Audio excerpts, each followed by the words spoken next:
सम्माननीय नागरिक बंधुओं, सभी सम्माननीय माताओं बहनों, मैं आपका बहुत आभारी हूँ कि आप यहाँ उपस्थित हैं और मुझे आपसे भारत स्वाभिमान के विषय में बात करने का मौका मिल रहा है।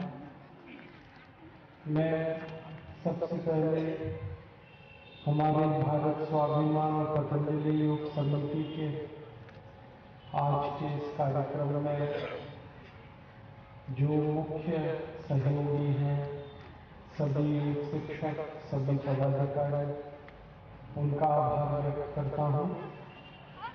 विशेष रूप से भाई श्री आकाश अग्रवाल जी का आभारी है, उनका इस कार्य में सहयोग मिला।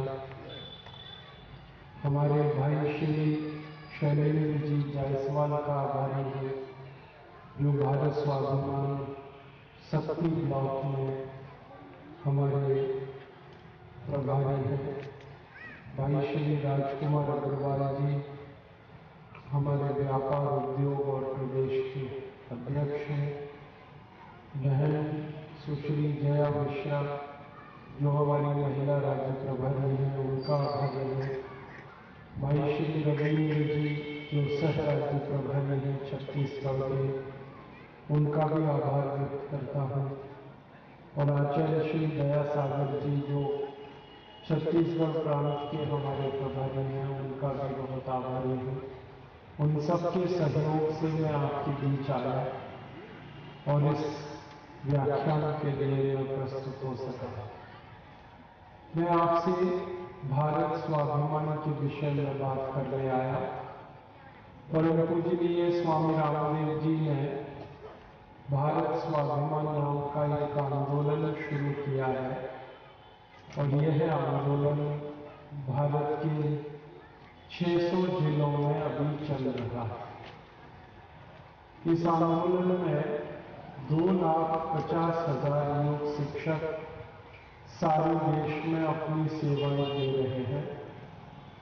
अगले 2 वर्षों में 11 लाख योग शिक्षक और इसमें जुड़ने वाले हैं और 2 वर्षों के बाद हमारे 13,50,000 योग शिक्षक कुल हो जाएंगे और तब हम इस भारत स्वाभिमान के आंदोलन को गांव-गांव तक पहुंचाएंगे।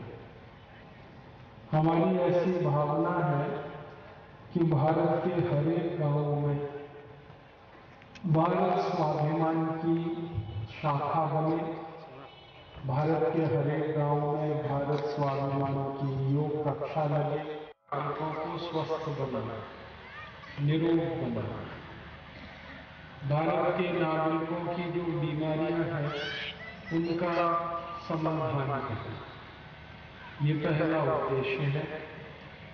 दूसरा उद्देश्य है भारत देश की जो व्यवस्थागत समस्याएं हैं इनका समाधान करना। भारत की गरीबी, भारत की बेरोजगारी, भारत देश की महंगाई, भारत देश में भ्रष्टाचार, रिश्वतखोरी, आतंकवाद, नक्सलवाद, ऐसी कई गंभीर समस्याएं हैं। हम उनका समाधान करना चाहते हैं। एक तरफ भारत के नागरिकों को स्वस्थ बनाना, दूसरी तरफ भारत की समस्याओं को मिटाना। इन्हीं 2 उद्देश्यों के लिए यह भारत स्वाभिमान का आंदोलन सारे देश में शुरू हुआ। आपके मन में प्रश्न आएगा कि ये भारत स्वाभिमान के आंदोलन में सभी नागरिकों को स्वस्थ बनाना ये कैसे होगा? इसके लिए हम योग, प्राणायाम और आयुर्वेद की मदद से हर व्यक्ति को स्वस्थ बनाएंगे। योग, प्राणायाम और आयुर्वेद सभी को बताएंगे, सिखाएंगे और उसकी मदद से सब लोग स्वस्थ बनेंगे। योग, प्राणायाम और आयुर्वेद की मदद से हर व्यक्ति को स्वस्थ बनाया जा सकता है और उनके माध्यम से करोड़ों भारतवासियों को स्वस्थ बनाया है, निरोग बनाया है। आगे भी यही काम हम करने वाले हैं।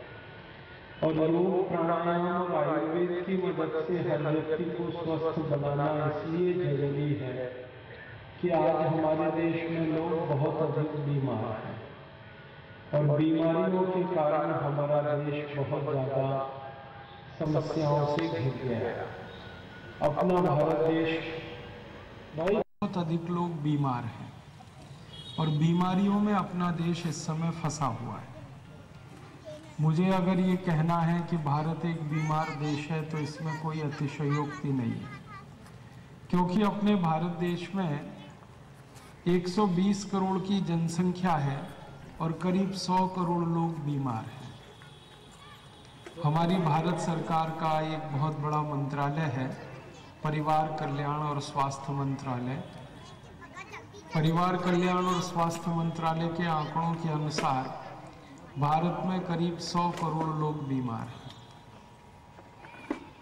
120 करोड़ की आबादी और 100 करोड़ लोग बीमार, मतलब ये है कि लगभग 80% भारत बीमार है और बीमारियां भी ऐसी गंभीर हैं जिनका जल्दी इलाज ना हो पाए। भारत में करीब 5 करोड़ 70 लाख लोगों को डायबिटीज की बीमारी है, 4 करोड़ 80 लाख लोगों को हृदय रोग की बीमारी है, 8 करोड़ भारतवासियों को कैंसर है, 12 करोड़ भारतवासियों को आंखों के भिन्न भिन्न रोग हैं, 14 करोड़ भारतवासियों को दमा अस्थमा है, ब्रोंकियल अस्थमा है, ट्यूबरकुलोसिस है, करीब 17 करोड़ भारतवासियों को घुटनों का दर्द, कमर का दर्द, कंधे का दर्द है, 20 करोड़ भारतवासी हैं जिनको हाइपरटेंशन है, हाई ब्लड प्रेशर है, लो ब्लड प्रेशर है और करीब 27 करोड़ लोग ऐसे हैं जो हर समय किसी न किसी गंभीर बीमारी में फंसे रहते हैं, जैसे chikungunya, viral fever, dengue, encephalitis, brain malaria, malaria. ऐसे भिन्न भिन्न रोगों में हर समय 27 करोड़ लोग हमारे देश में फंसे ही रहते हैं। और सबसे खराब बात है भारत के बारे में वो ये कि अपने देश की 40 करोड़ माताएं एनीमिया नाम के रोग से बीमार हैं। मतलब 40 करोड़ माताओं को शरीर में खून की बहुत कमी है। हमारे देश में कुल माताएं और बहनें 60 करोड़ हैं और उसमें से 40 करोड़ माताओं को खून की कमी है। ये सबसे खराब भारत की स्थिति। जिन माताओं को खून की कमी है उनके जो बच्चे जन्म लेते हैं उनमें से हर साल 56 लाख बच्चे भूख से मर जाते हैं। वो इतने कमज़ोर होते हैं और उन माताओं के शरीर में खून की कमी के कारण दूध की कमी होती है, इसलिए हर साल जन्म लेने के थोड़ी देर में ही 56 लाख बच्चे मर जाते हैं। हमारी भारत सरकार का कहना है कि हर साल 80 से 90 लाख बच्चे ऐसे हैं देश में जो मानसिक और शारीरिक रूप से विकलांग हो जाते हैं। अब मानसिक और शारीरिक रूप से जो विकलांग हो जाते हैं ऐसे बच्चे 80 से 90 लाख हैं और जो बच्चे भूख से मर जाते हैं, दूध नहीं मिल पाता उनको, ऐसे 56 लाख हैं। कुल मिलाकर इस देश में 2 करोड़ 38 लाख बच्चों का जन्म होता है और लगभग 1.5 करोड़ बच्चे हमारे देश में हर साल बहुत बुरी स्थिति के शिकार होते हैं, या तो मरते हैं या शरीर और मन से विकलांग होते हैं। आज़ादी के 64 वर्षों बाद ये बुरा हाल देश का है। हमारी सरकार का कहना है कि भारत के बीमार लोगों के इलाज के लिए ज़्यादा पैसे नहीं है उनके पास खर्च करने को। भारत की सबसे बड़ी समस्या ये बीमारी है इस समय, और सरकार के पास सबसे कम पैसा है खर्च करने के लिए इस समस्या पर। हमारे देश की सरकार हर साल बजट बनाती है तो सबसे कम बजट बीमारियों के इलाज के लिए ही बनता है। भारत देश में एक साल में करीब 11,50,000 करोड़ का बजट बनता है और इसमें से बीमार लोगों की चिकित्सा के लिए मात्र 23,700 करोड़ रुपए खर्च होता है। और 23,700 करोड़ रुपए खर्च होता है वो 100 करोड़ लोगों की बीमारियों के इलाज पर। और ये जो खर्च होता है इसमें से दो तरह का खर्च है। एक हमारे बजट में होता है योजनागत खर्च और एक गैर योजनागत खर्च। योजनागत खर्च का मतलब होता है बीमार लोगों के ऑपरेशन करने पर किया गया खर्च, बीमार लोगों को दवाएं देने पर किया गया खर्च, बीमार लोगों पर सीधे किया गया खर्च, वो होता है योजनागत प्लैन्ड एक्सपेंडिचर। और गैर योजनागत जो खर्च होता है वो क्या होता है?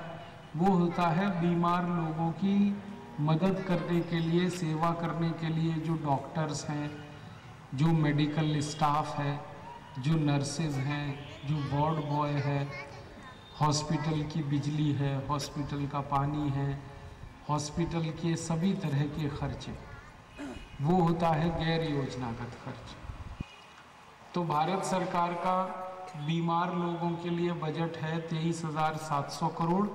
इसमें से लगभग 20,000 करोड़ खर्च होता है डॉक्टर्स, नर्सेज, पैरामेडिकल स्टाफ की तनख्वाह देने में, टीएडीए देने में, और लोगों की जो बीमारियां हैं उसके लिए जो खर्च होता है वो है 3,700 करोड़ रुपए बस। अब लोगों के ऊपर 3,700 करोड़ खर्च होता है और हॉस्पिटल चलाने के लिए 20,000 करोड़ खर्च हो जाता है। तो आम आदमी के लिए बीमारी के इलाज पर पैसा बहुत कम बच पाता है। अगर 100 करोड़ बीमार हैं और 3,700 करोड़ का खर्च है उनके लिए, तो एक बीमार आदमी पर सरकार का 37 रुपए खर्च होता है। अब एक बीमार आदमी पर एक साल में 37 रुपए खर्च हो रहा है सरकार का, तो इतने कम पैसे में कोई भी बीमारी ठीक नहीं हो सकती। इसलिए हमारे देश के लोगों की बीमारियां बढ़ती जाती हैं और उनका समाधान नहीं हो पाता। मुझे तो कभी कभी ऐसा लगता है कि सरकार एक तरह से मजाक कर रही है हमारे साथ। हम टैक्स के रूप में लाखों करोड़ रुपए सरकार को दे रहे हैं और सरकार हमारी बीमारी के इलाज पर मात्र 37 रुपए खर्च कर रही है। अगर एक व्यक्ति के टैक्स का पैसा हम निकालें तो हर साल एक व्यक्ति इस देश में लगभग 8,500 रुपए का टैक्स देता है, हर व्यक्ति। गरीब से गरीब आदमी, अमीर से अमीर तो खैर ठीक ही है जो देते हैं, गरीब से गरीब आदमी हर साल 8,500 रुपए टैक्स देता है और उस गरीब आदमी के लिए भारत सरकार 37 रुपए खर्च करती है। हम 8,500 रुपए सरकार को दे देते हैं टैक्स के रूप में, ताकि सरकार हमारी चिकित्सा की व्यवस्था करे, सरकार हमारी बिजली, पानी, सड़क की व्यवस्था करे, सरकार हमारी सब तरह की सुविधाओं की व्यवस्था करे। लेकिन सरकार हमारे लिए चिकित्सा की सुविधा में सिर्फ 37 रुपए खर्च करती है। हमारे दिए गए पूरे धन का 2% ही हमें चिकित्सा के लिए मिल पाता है। इसलिए हर आदमी इस देश में इलाज नहीं करा पाता, क्योंकि सरकार की तरफ से खर्चा बहुत कम है। बीमार लोग ज़्यादा हैं, पैसे बहुत कम है खर्च करने को। फिर समस्या ये है कि जब बीमार लोगों के ऊपर सरकार की तरफ से खर्चा बहुत कम है तो बीमारी बढ़ने वाली है और उसका समाधान नहीं है। इसलिए इस देश में 100 करोड़ लोग बीमार हैं। आप बोलेंगे जी प्राइवेट हॉस्पिटल में क्यों नहीं इलाज करा लेते लोग? प्राइवेट हॉस्पिटल में गरीब आदमी का इलाज नहीं हो सकता, वो इतने महंगे हैं कि जो पैसे वाले लोग हैं उन्हीं का संभव है इलाज प्राइवेट हॉस्पिटल में। हमारे भारत के प्राइवेट हॉस्पिटल में इलाज कराने की ताकत मुश्किल से 15-20 करोड़ लोगों की ही है, जबकि देश की जनसंख्या 120 करोड़ है। प्राइवेट हॉस्पिटल्स के डॉक्टर की फ़ीस बहुत ज़्यादा है। प्राइवेट हॉस्पिटल के डॉक्टर्स की दवाएं बहुत महंगी होती हैं। प्राइवेट हॉस्पिटल्स में जाकर जो जांच करानी पड़ती है, MRI, CT स्कैन, अल्ट्रासाउंड, ये सब बहुत महंगा है। प्राइवेट हॉस्पिटल्स में ऑपरेशन कराना बहुत महंगा है। छोटे छोटे ऑपरेशंस में लाखों रुपए खर्च होते हैं। एक ऑपरेशन हम करा लें, एंजियोप्लास्टी, ये हृदय के लिए किया जाता है, हार्ट का ऑपरेशन है। इसमें कम से कम 1.5 से 2 लाख रुपए खर्च हो जाते हैं। एक सामान्य सा ऑपरेशन होता है एंजियोप्लास्टी, उसमें 1.5 से 2 लाख का खर्चा है। अगर किसी के पेट में दर्द है और अपेंडिसाइटिस का ऑपरेशन कराना है, 15 से 20 हज़ार का खर्चा है। हमारे देश में छोटे मोटे ऑपरेशन का खर्च भी हज़ारों रुपए, तो गरीब आदमी तो वो संभव नहीं है कि करा पाए, क्योंकि भारत में 84 करोड़ लोग बहुत गरीब हैं। सरकार के आंकड़ों के अनुसार 84 करोड़ भारतवासियों को एक दिन में खर्च करने के लिए 20 रुपए भी नहीं होते। अब जिन लोगों के पास एक दिन में खर्च करने को 20 रुपए नहीं है, वो कोई इलाज नहीं करा सकते। इसका माने ये है कि 84 करोड़ लोग तो बिना दवा के ही और बिना इलाज के ही तड़पते हैं इस देश में, और तड़प तड़प के मरते हैं। हर साल लाखों लोग बिना इलाज और बिना दवा के मरते हैं। ऐसी स्थिति में भारत में क्या करना चाहिए? तो परम पूजनीय स्वामी रामदेव जी ने इस स्थिति का समाधान करने के लिए, इस समस्या का समाधान करने के लिए ये अभियान शुरू किया है कि हर भारतवासी को हम योग सिखा दें, प्राणायाम सिखा दें, क्योंकि योग प्राणायाम करने में कोई पैसा खर्च नहीं होता। और आयुर्वेद की कुछ ऐसी दवाएं बता दें जो सस्ती हैं और अपने घर में ही कोई उनका इस्तेमाल कर सके। तो योग प्राणायाम और आयुर्वेद का एक बहुत बड़ा अभियान सारे देश में इसी उद्देश्य के लिए शुरू किया है। इस अभियान में 2,50,000 योग शिक्षक हैं जो संपूर्ण भारत देश में हर दिन योग कक्षाएं लगाते हैं। आपके शक्ति में भी हमारी योग कक्षा लगती है। ऐसे ही भारत में 1 लाख स्थानों पर हर दिन योग कक्षा हमारी लगती है, और इसमें करीब 2.5 लाख योग शिक्षक हैं जो हर दिन लोगों को योग प्राणायाम सिखाते हैं। परम पूजनीय स्वामी रामदेव जी हर दिन आस्था चैनल पर सवेरे 5 बजे से 7:30 बजे तक योग प्राणायाम का कार्यक्रम प्रस्तुत करते हैं, और इसके माध्यम से भी करोड़ों भारतवासी देखकर सीखते हैं। भारत में ही नहीं, अब भारत के बाहर जो प्राणायाम और योग से ठीक होते हैं। जैसे डायबिटीज़ नाम की बीमारी है, ये अंग्रेजी एलोपैथी में कभी भी ठीक नहीं होती। जिंदगी भर आप इंसुलिन खाओगे तो भी ठीक नहीं होगी। इस बीमारी को ठीक होने के लिए एकमात्र उपाय है प्राणायाम, योग और आयुर्वेद। ऐसे ही आयुर्वेद में कई बीमारियां जो बहुत आसानी से ठीक होती हैं, एलोपैथी में होती ही नहीं वो ठीक। मैं लिखने के लिए इसलिए आग्रह कर रहा हूँ कि हम सुना हुआ बहुत जल्दी भूल जाते हैं। जब तक मैं बोलूँगा आप जो है याद कर पाएंगे, और थोड़ी देर बाद जब मैं चला जाऊँगा आप भूल जाएंगे उसे। आप लिख लेंगे तो बहुत अच्छा होगा। और अगर आपके मोबाइल फ़ोन में वो टेप रिकॉर्ड करने की सुविधा है तो टेप कर लीजिए। ये बहुत काम की बातें हैं जो मैं अब आपसे करूँगा। मैं आपको बीमारियाँ कैसे, और बहुत दुखी हो जाएंगे आप अगर लगातार इंसुलिन ले रहे हैं ना, तो किसी दिन भी आपको हार्ट अटैक आ सकता है, और हार्ट अटैक से भी ज़्यादा खतरनाक होता है कार्डियक अरेस्ट, जिसको हम हार्ट फेल कहते हैं। इसमें आदमी 1 मिनट में मर जाता है, कोई मौका नहीं मिलता इलाज करने का। और इंसुलिन लेने वालों को मैक्सिमम कार्डियक अरेस्ट होते हैं, क्योंकि इंसुलिन बहुत खतरनाक प्रभावी है। इसी प्राणायाम को कहते हैं भस्त्रिका। 5 मिनट इसको करना है रोज। 5 मिनट से ज़्यादा करने की ज़रूरत नहीं है, बस 5 मिनट। जो डायबिटीज़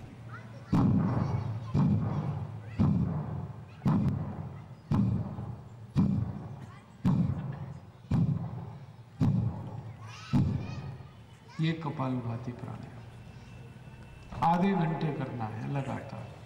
थक जाए तो थोड़ा बंद कर दीजिए, फिर दोबारा शुरू कर दीजिए। आधा घंटे ये कपालभाति कर लीजिए। ये शुगर के, डायबिटीज़ के पेशेंट को बहुत अच्छा है। और तीसरा प्राणायाम जो आपको करना है उसका नाम है अनुलोम विलोम। अनुलोम विलोम में क्या करते हैं, दाहिने अंगूठे से दाहिनी नाक को बंद कर दीजिए और दाहिने अंगूठे से दाहिने नाक को बंद करें और बाईं नाक से पूरी सांस को बाहर निकाल दीजिए।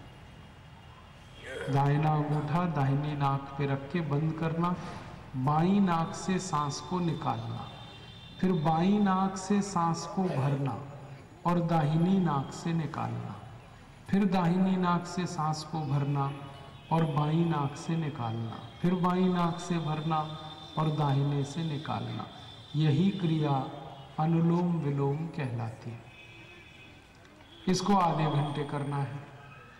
तो 5 मिनट करना है भस्त्रिका, आधा घंटे करना है कपालभाति, आधा घंटे करना है अनुलोम विलोम। 3 प्राणायाम रोज करने हैं लगभग 1 घंटे तक, और ये सुबह करने हैं खाली पेट। तो इससे आपकी जो शुगर है और डायबिटीज़ है वो बहुत जल्दी ठीक हो जाएगी। आपको इंसुलिन नहीं लेना पड़ेगा, कोई अंग्रेजी दवा नहीं खानी पड़ेगी। बिना इंसुलिन लिए, बिना अंग्रेजी दवाएं खाए आप 1.5-2 महीने में डायबिटीज़ की बीमारी से बिल्कुल स्वस्थ हो जाएंगे। ये बहुत प्रभावी क्रिया है डायबिटीज़ की बीमारी की, और लाखों करोड़ों भारतवासियों को पिछले 10 वर्षों में परम पूजनीय स्वामी जी ने इस प्राणायाम की मदद से बिल्कुल ठीक कर दिया है। डायबिटीज़ बिल्कुल ठीक हो गई है। ऐसे ऐसे लोगों की शुगर ठीक हुई है जिनकी 600 यूनिट तक शुगर बढ़ जाती थी खून में, और 1.5-2 महीने के प्राणायाम करने से आज उनका शुगर लेवल 150 यूनिट तक आ गया, माने नॉर्मल हो गया लगभग। तो आप ये तीनों प्राणायाम करिए। अब इसके साथ एक आयुर्वेद की दवा वो भी खाइए आप। वो एक दवा है जो आप अपने घर में बना सकते हैं। आपके घर में आयुर्वेद की कई अच्छी दवाएं हैं, आप उनके बारे में ध्यान नहीं देते। हमारे घर में आयुर्वेद की सैकड़ों दवाएं आराम से मिल जाती हैं, बस एक बार हम उनको ध्यान दें और उसका उपयोग करें। 4 दवाएं हैं जो डायबिटीज़ में काम आती हैं। पहली दवा है, उसका नाम है मेथी का दाना। ये मेथी दाना 100 ग्राम ले लीजिए इसको, और धूप में सुखाकर इसको पत्थर पे पीसकर पाउडर बना लीजिए। 100 ग्राम मेथी का दाना। दूसरी एक दवा है तेज पत्ता। तेज पत्ता ये घर में है और गरम मसाले में हम इसको इस्तेमाल करते हैं। तो ये 100 ग्राम ले लीजिए, इसको भी धूप में सुखाकर पत्थर में पीसकर इसका पाउडर बना लीजिए। 100 ग्राम मेथी दाना, 100 ग्राम तेज पत्ता। और एक तीसरी दवा है जामुन का बीज। जामुन का जो फल होता है जो अक्सर हम खाते हैं, उसका जो बीज निकलता है, इसे फेंकना नहीं है, ये बहुत काम की चीज़ है। जामुन के बीज को हमेशा धूप में सुखाकर पत्थर में पीसकर पाउडर बनाकर रखिए। ये लेना है 150 ग्राम। 150 ग्राम लेना है जामुन का बीज, 100 ग्राम लेना है मेथी दाना, 100 ग्राम लेना है तेज पत्ता। तीनों को पीस लीजिए, पाउडर बन गया। और एक चौथी दवा है बेलपत्र। बेलपत्र जो शंकर भगवान को हम अर्पित करते हैं, वो बेलपत्र लेना है 250 ग्राम। तो 250 ग्राम लेना है बेलपत्र, 150 ग्राम लेना है जामुन का बीज, 100 ग्राम लेना है तेज पत्ता और 100 ग्राम लेना है मेथी का दाना। ये चारों को पीस दीजिए, पीस के बन जाएगा पाउडर और आपस में इसको मिला दीजिए। ये डायबिटीज़ की बहुत अच्छी दवा है जो अपने घर में आप उपयोग कर सकते हैं। अब इसका उपयोग कैसे करेंगे? ये दवा जो मिलाई के बना दी आपने चारों पाउडर को, इसका 1 चम्मच सुबह लेना है गर्म पानी से और 1 चम्मच शाम को लेना है गर्म पानी से। और ये हमेशा लेना है खाना खाने के 1 घंटे पहले। अगर आप नाश्ता करते हैं तो उससे 1 घंटे पहले सुबह लेना, शाम को खाना खाते हैं उससे 1 घंटे पहले शाम को लेना और 1-1 चम्मच लेना है बस, और गर्म पानी से लेना। तो ये दवा आप साथ में ले लीजिए और तीनों प्राणायाम कर लीजिए तो आपकी शुगर बिल्कुल ठीक हो जाएगी। 1.5-2 महीना ही लगेगा और हमेशा के लिए आप स्वस्थ हो जाएंगे। ऐसे लोग जो इंसुलिन ले रहे हैं उनको मेरा निवेदन है कि इस दवा को शुरू करने के साथ इंसुलिन को धीरे धीरे बंद कर दें। पहले इंसुलिन की मात्रा आधी कर दें, फिर आधे से आधी कर दें, फिर उससे भी आधी कर दें और थोड़े दिन में बंद कर दें। और ये दवा लेते हुए प्राणायाम करते रहे तो 1.5-2 महीने में आपकी शुगर बहुत अच्छे से ठीक हो जाएगी। एक छोटी सी इसमें मुझे आपसे और बात कहनी है, वो सावधानी की बात कहनी है कि इस दवा को लेते हुए और प्राणायाम करते हुए आप चीनी खाना बंद कर दें। डायबिटीज के मरीज को सबसे बड़ा अगर कोई जहर है तो वो चीनी है, शुगर। ये चीनी आप ना खाएं। जब भी आप इस डायबिटीज का इलाज करेंगे तो चीनी बिल्कुल बंद कर दें। चाय में चीनी ना लें, दूध में चीनी ना लें, दही में चीनी ना लें, सब जगह चीनी बंद करें। आप बोलेंगे जी क्यों? ये चीनी जो है ना, इसमें ऐसा कोई तत्व नहीं है जो आपके शरीर को लाभ करे, फायदा दे।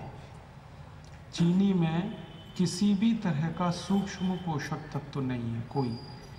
चीनी में ना तो कैल्शियम है, ना तो चीनी में आयरन है, ना तो चीनी में मैग्नीशियम है, ना चीनी में मैग्नीज है, ना चीनी में कोई विटामिन है, ना विटामिन ए है इसमें, ना विटामिन बी है, ना विटामिन सी है, ना विटामिन डी है, ना इस चीनी में प्रोटीन है कोई, ना इस चीनी में आपके शरीर के काम आने वाली कोई चीज़ नहीं।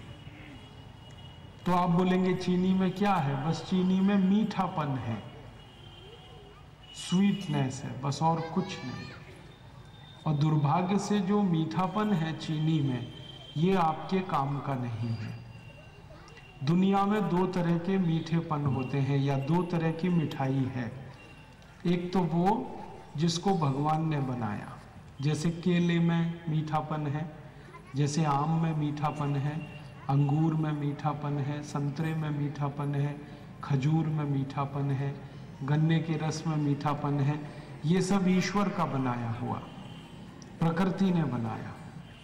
ये जो मीठापन होता है जिसको प्रकृति ने बनाया, ईश्वर ने बनाया, इसको विज्ञान की भाषा में फ्रक्टोज कहते हैं। और ये जो फ्रक्टोज वाला मीठापन है, यही शरीर को हजम हो पाता है, यही शरीर में पचन हो पाता है, जो ईश्वर ने बनाया। और ये जो चीनी का मीठापन है, ये आदमी ने बनाया।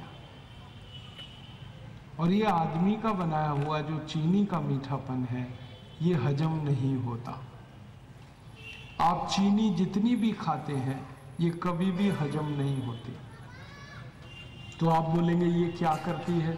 ये चीनी हमारे शरीर में जाकर खून में कोलेस्ट्रॉल की मात्रा को बढ़ाती रहती है। और खून में जब कोलेस्ट्रॉल बहुत बढ़ जाता है तो 103 बीमारियां आती हैं।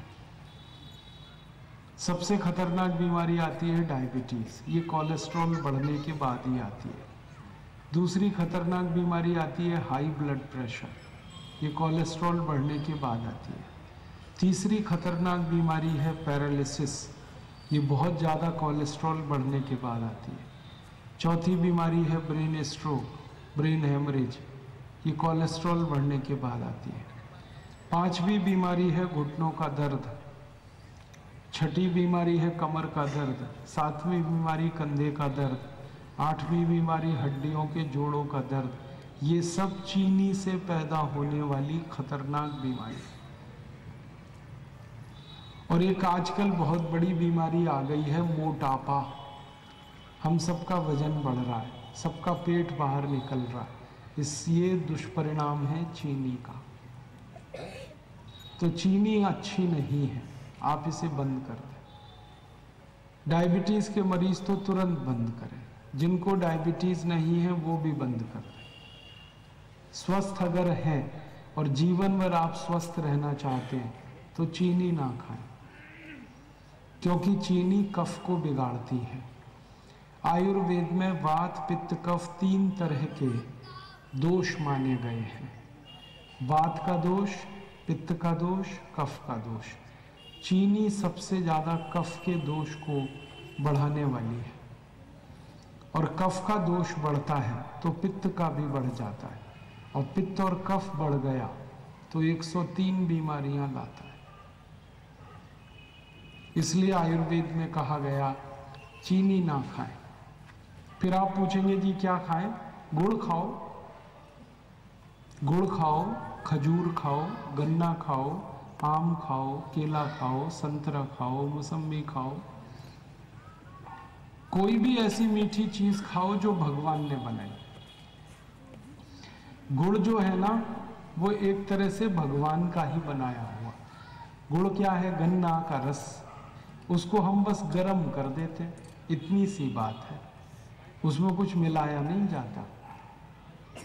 गन्ने के रस को गर्म करते करते गुड़ बन जाता। बस इतना ही है कि उसकी सफाई करने के लिए थोड़ा दूध मिला देते हैं गन्ने के रस में, या भिंडी का रस मिला देते हैं, और इसी से गुड़ तैयार हो जाता है।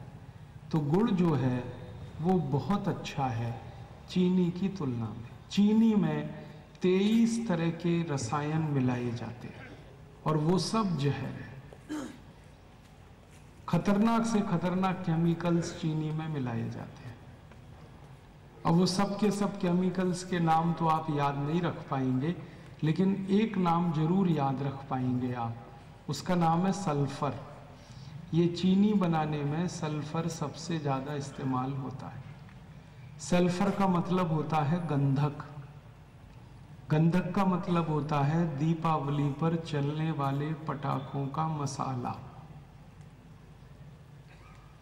ये जो दिवाली पर हम पटाखे चलाते हैं, ये सभी पटाखे गंधक से बनते हैं, और जिस गंधक से पटाखे बनते हैं उसी गंधक से चीनी बनती है। अब क्या होता है, जब आप चीनी खाते हैं तो ये गंधक आपके शरीर में जाता है और ये खून में जमा हो जाता है, और खून में ये चला गया तो फिर ये निकलता नहीं है। दुनिया की कोई दवा इसको शरीर से बाहर नहीं निकाल पाती। गंधक बहुत खतरनाक है। कई जहर ऐसे होते हैं जो शरीर में चले जाएं तो बाहर निकल जाए, लेकिन ये गंधक नहीं निकलता।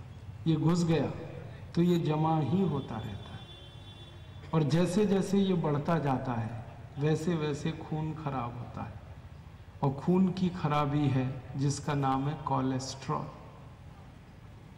इसलिए मेरा आप सभी को निवेदन है, आप चीनी ना खाएं, उसकी जगह गुड़ खाएं। गुड़ की चाय पिएं, गुड़ से दूध पिएं, दही के साथ गुड़ खाएं। मट्ठा पीना है तो गुड़ से पिएं। हलवा बनाना है घर में गुड़ का बनाएं। लड्डू बनाने हैं गुड़ के बनाएं। मिठाई बनानी है गुड़ की बनाएं। कुछ भी चीज़ गुड़ की खाएं, चीनी छोड़ें।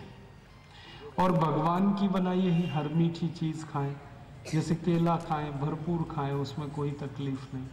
अनार खाएं, अनानास खाएं, आम खाएं, कोई भी भगवान की बनाई गई मीठी चीज़ खाएं और गुड़ खाएं, यही आपके लिए अच्छा है। एक छोटी सी बात और बताता हूँ आपको। आप खाना खाते हैं, क्यों खाते हैं? क्योंकि उससे ऊर्जा मिलती है। ऊर्जा क्या मिलती है? जो कुछ आप खाते हैं वो हजम होने के बाद खून में बदल जाता है, रक्त बन जाता है, ग्लूकोज बनता है, फिर उससे रक्त बनता है। तो आप खाना खाते हैं, उससे आपको ग्लूकोज की पूर्ति होती है और रक्त बनता है। लेकिन जब आप कुछ भी खाना खा लेते हैं और उसके बाद चीनी खाते हैं, तो चीनी खाने को हजम नहीं होने देती।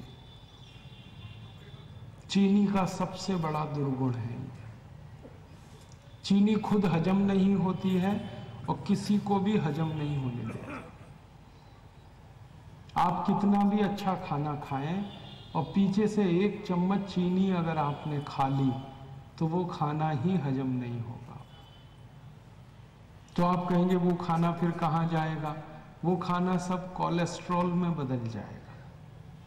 खाना जब हजम होता है ना तो खून में बदलता है, और खाना जब हजम नहीं होता तो कोलेस्ट्रॉल बनता है। इसलिए आप चीनी खाना बंद कर दें। अब इसका उल्टा समझाता हूं। आप जो खाना खाते हैं उसके पीछे थोड़ा सा गुड़ खाएं, थोड़ा सा, तो ये गुड़ पूरे खाने को बहुत जल्दी हजम कर देता है। हमारे शरीर में खाने को हजम होने में 6 घंटे लगते हैं, लेकिन अगर आपने खाने के पीछे थोड़ा सा गुड़ खा लिया तो वो खाने को 4 घंटे में ही हजम करता है। गुड़ ने खाने को हजम कर दिया, मतलब खाने का खून बन गया, रक्त बन गया। तो सोचो गुड़ कितना अच्छा है। तो आप हर दिन एक नियम बना लें, खाने के बाद थोड़ा सा गुड़ जरूर खाएं। सुबह भी खाएं, शाम को भी खाएं। जब भी खाना खाएं पीछे से गुड़ जरूर खाएं, तो खाना जल्दी हजम होगा। और गुड़ जो है ना, इसमें शरीर के काम आने वाले सभी रासायनिक तत्व हैं। जैसे गुड़ में भरपूर मात्रा में वो केमिकल हैं जो शरीर की हड्डियां बनाते हैं, हड्डियों में मजबूती लाते हैं, शरीर में मांस बनता है उससे, और खून की मात्रा बढ़ती है, कैल्शियम और फास्फोरस। गुड़ में आयरन भी है, लोहा, और आयरन ज़्यादा होने से खून में हीमोग्लोबिन ज़्यादा होता है। हीमोग्लोबिन ज़्यादा होने से खून में ऑक्सीजन ज़्यादा रहती है, और जिनके खून में ऑक्सीजन ज़्यादा रहती है वो जल्दी बीमार नहीं पड़ते। तो आप गुड़ खाइए, चीनी घर से हटाइए। और वैसे भी मेरा ये कहना है कि चीनी बहुत महंगी है, क्यों पैसा खर्च करें फालतू में चीनी खाने? गुड़ उससे सस्ता है। और सबसे आखिरी बात जो मुझे कहनी है वो ये कि ये चीनी बनाने वाली बड़ी बड़ी जो मिलें हैं, चीनी मिल, शुगर मिल, ये सारे भारत के बेईमान और कमीने नेताओं की हैं। इस भारत की राजनीति में सबसे ज्यादा जो बेईमान नेता हैं वो सब चीनी मिल चला रहे हैं। आप कभी ये देखना चाहें तो महाराष्ट्र चले जाइए, कर्नाटक चले जाइए, आंध्र प्रदेश में चले जाइए, तमिलनाडु में चले जाइए, सारे बेईमान नेता जो सबसे ज़्यादा भ्रष्ट हैं, जो सबसे ज़्यादा देश को चूना लगाते हैं, ये सब चीनी मिल चलाते हैं। तो होता क्या है, आप चीनी खरीदते हो तो आपके खून पसीने की कमाई का पैसा भारत के सब बेईमान और कमीने नेताओं की जेबों में जाता है। फिर वो उससे और ज्यादा देश को लूटते। हमारे शास्त्रों में कहा गया है कि भ्रष्ट व्यक्ति को पैसा देना अपने देश के लिए बहुत बड़ा अपराध है। क्योंकि भ्रष्ट आदमी और भ्रष्ट बनेगा, फिर उसके पास पैसे और ज्यादा आएंगे और ज्यादा भ्रष्टाचार करेगा। भारत में अगर आप आगे से ध्यान दें तो जितने नेता भ्रष्टाचार कर रहे हैं 99% नेता चीनी मिल चला रहे, आपका पैसा उनको मिल रहा है, तो आप बंद कर दो चीनी। अच्छा है, आपका पैसा बेईमानों के पास नहीं जाएगा। और गुड़ खाओगे आप तो आपका पैसा भारत के गरीब किसानों को मिलेगा, क्योंकि गुड़ बनाने का गुड़ बनाने का काम गरीब किसान करते हैं।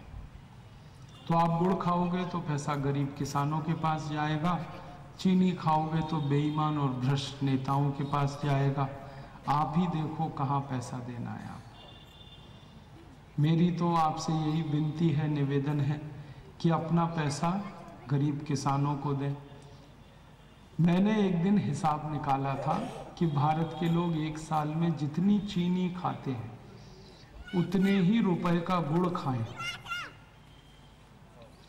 हम जितने रुपए की चीनी खा जाते हैं एक साल में, उतने रुपए का अगर गुड़ खा लें तो वो सारे के सारे गुड़ के पैसे 15 करोड़ किसानों को हमेशा के लिए करोड़पति बना सकते।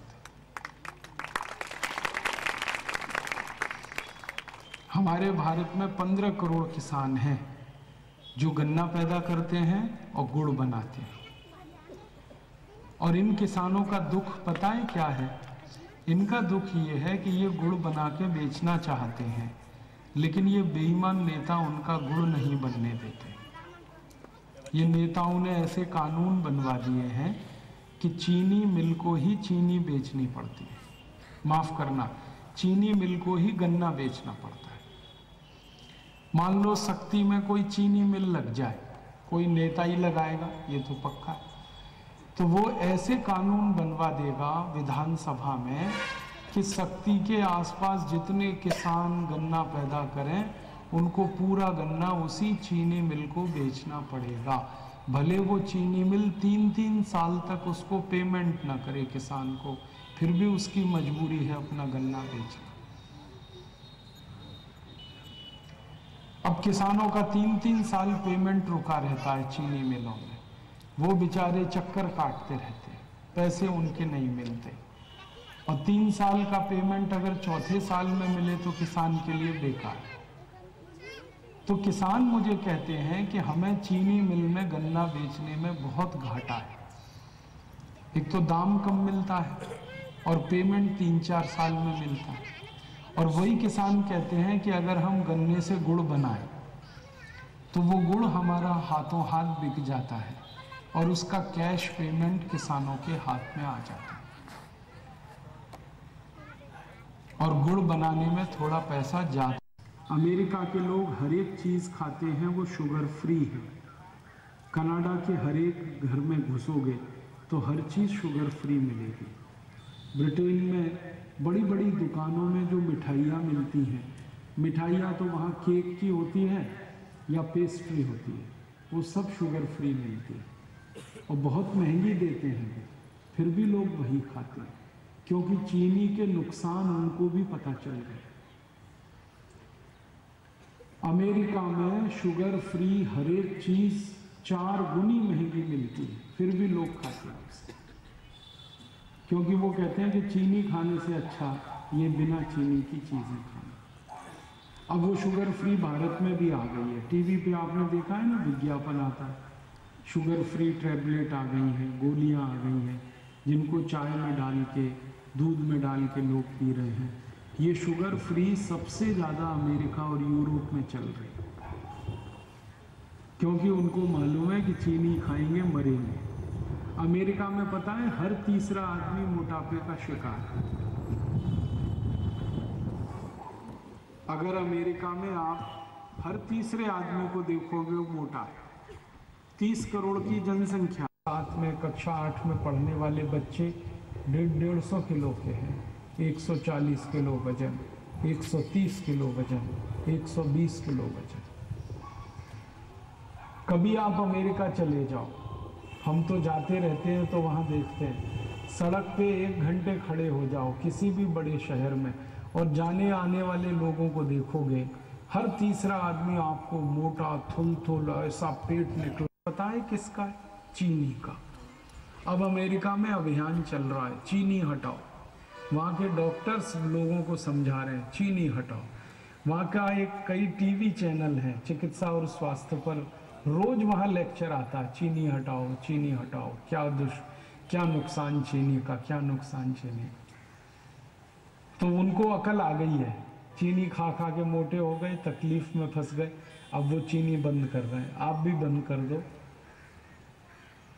जितनी जल्दी बंद करोगे उतना अच्छा है, देश का भी लाभ होगा, आपको भी लाभ। तो चीनी छोड़ के गुड़ खा लो, और डायबिटीज़ के मरीज भी चीनी तो तुरंत बंद कर देंगे, थोड़ा बहुत गुड़ चाहें तो वो भी खा सकते हैं। डायबिटीज़ के मरीज को चीनी खाने से जितना नुकसान होता है उतना गुड़ खाने से नहीं होता, क्योंकि गुड़ में मैंने कहा ना फ्रक्टोज है। घर में एक फैसला कर लीजिए, चीनी हटाइए, गुड़ ले आइए। और यहाँ गुड़ तो कई तरह का मिलता है, एक तो खजूर वाला गुड़ मिलता है, आपने देखा है खजूर से बनता है। दूसरा ताड़ी वाला गुड़ मिल जाता है, ताड़ के पेड़ से जो रस निकलता है उसका गुड़ बनता है। नहीं तो गन्ने के रस वाला गुड़ तो कहीं नहीं मिलता है। अब बस मेरी एक छोटी सी आखिरी बात और है कि जब बहुत खराब मत गुड़ वो लेना जो काले रंग का है, जो गुड़ दिखने में काला है और गहरे लाल रंग का है वही गुड़ अच्छा है। ये जो सफेद रंग का गुड़ है ना, ये निरमा वॉशिंग पाउडर से बनता है।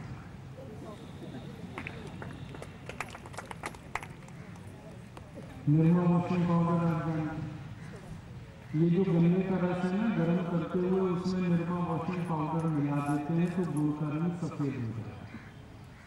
और जो बनाने वाले हैं ना महान लोग, संभव नहीं खरीद पाना, बहुत महंगा मिलता है, शहद महंगा तो हो, तो क्या करें, तो खाली आधा चम्मच दालचीनी पाउडर गर्म पानी के साथ खा लो, शहद मत मिलाओ, तो भी आपका हाई ब्लड प्रेशर ठीक हो जाएगा। 1.5-2 महीने में ही ठीक हो जाएगा।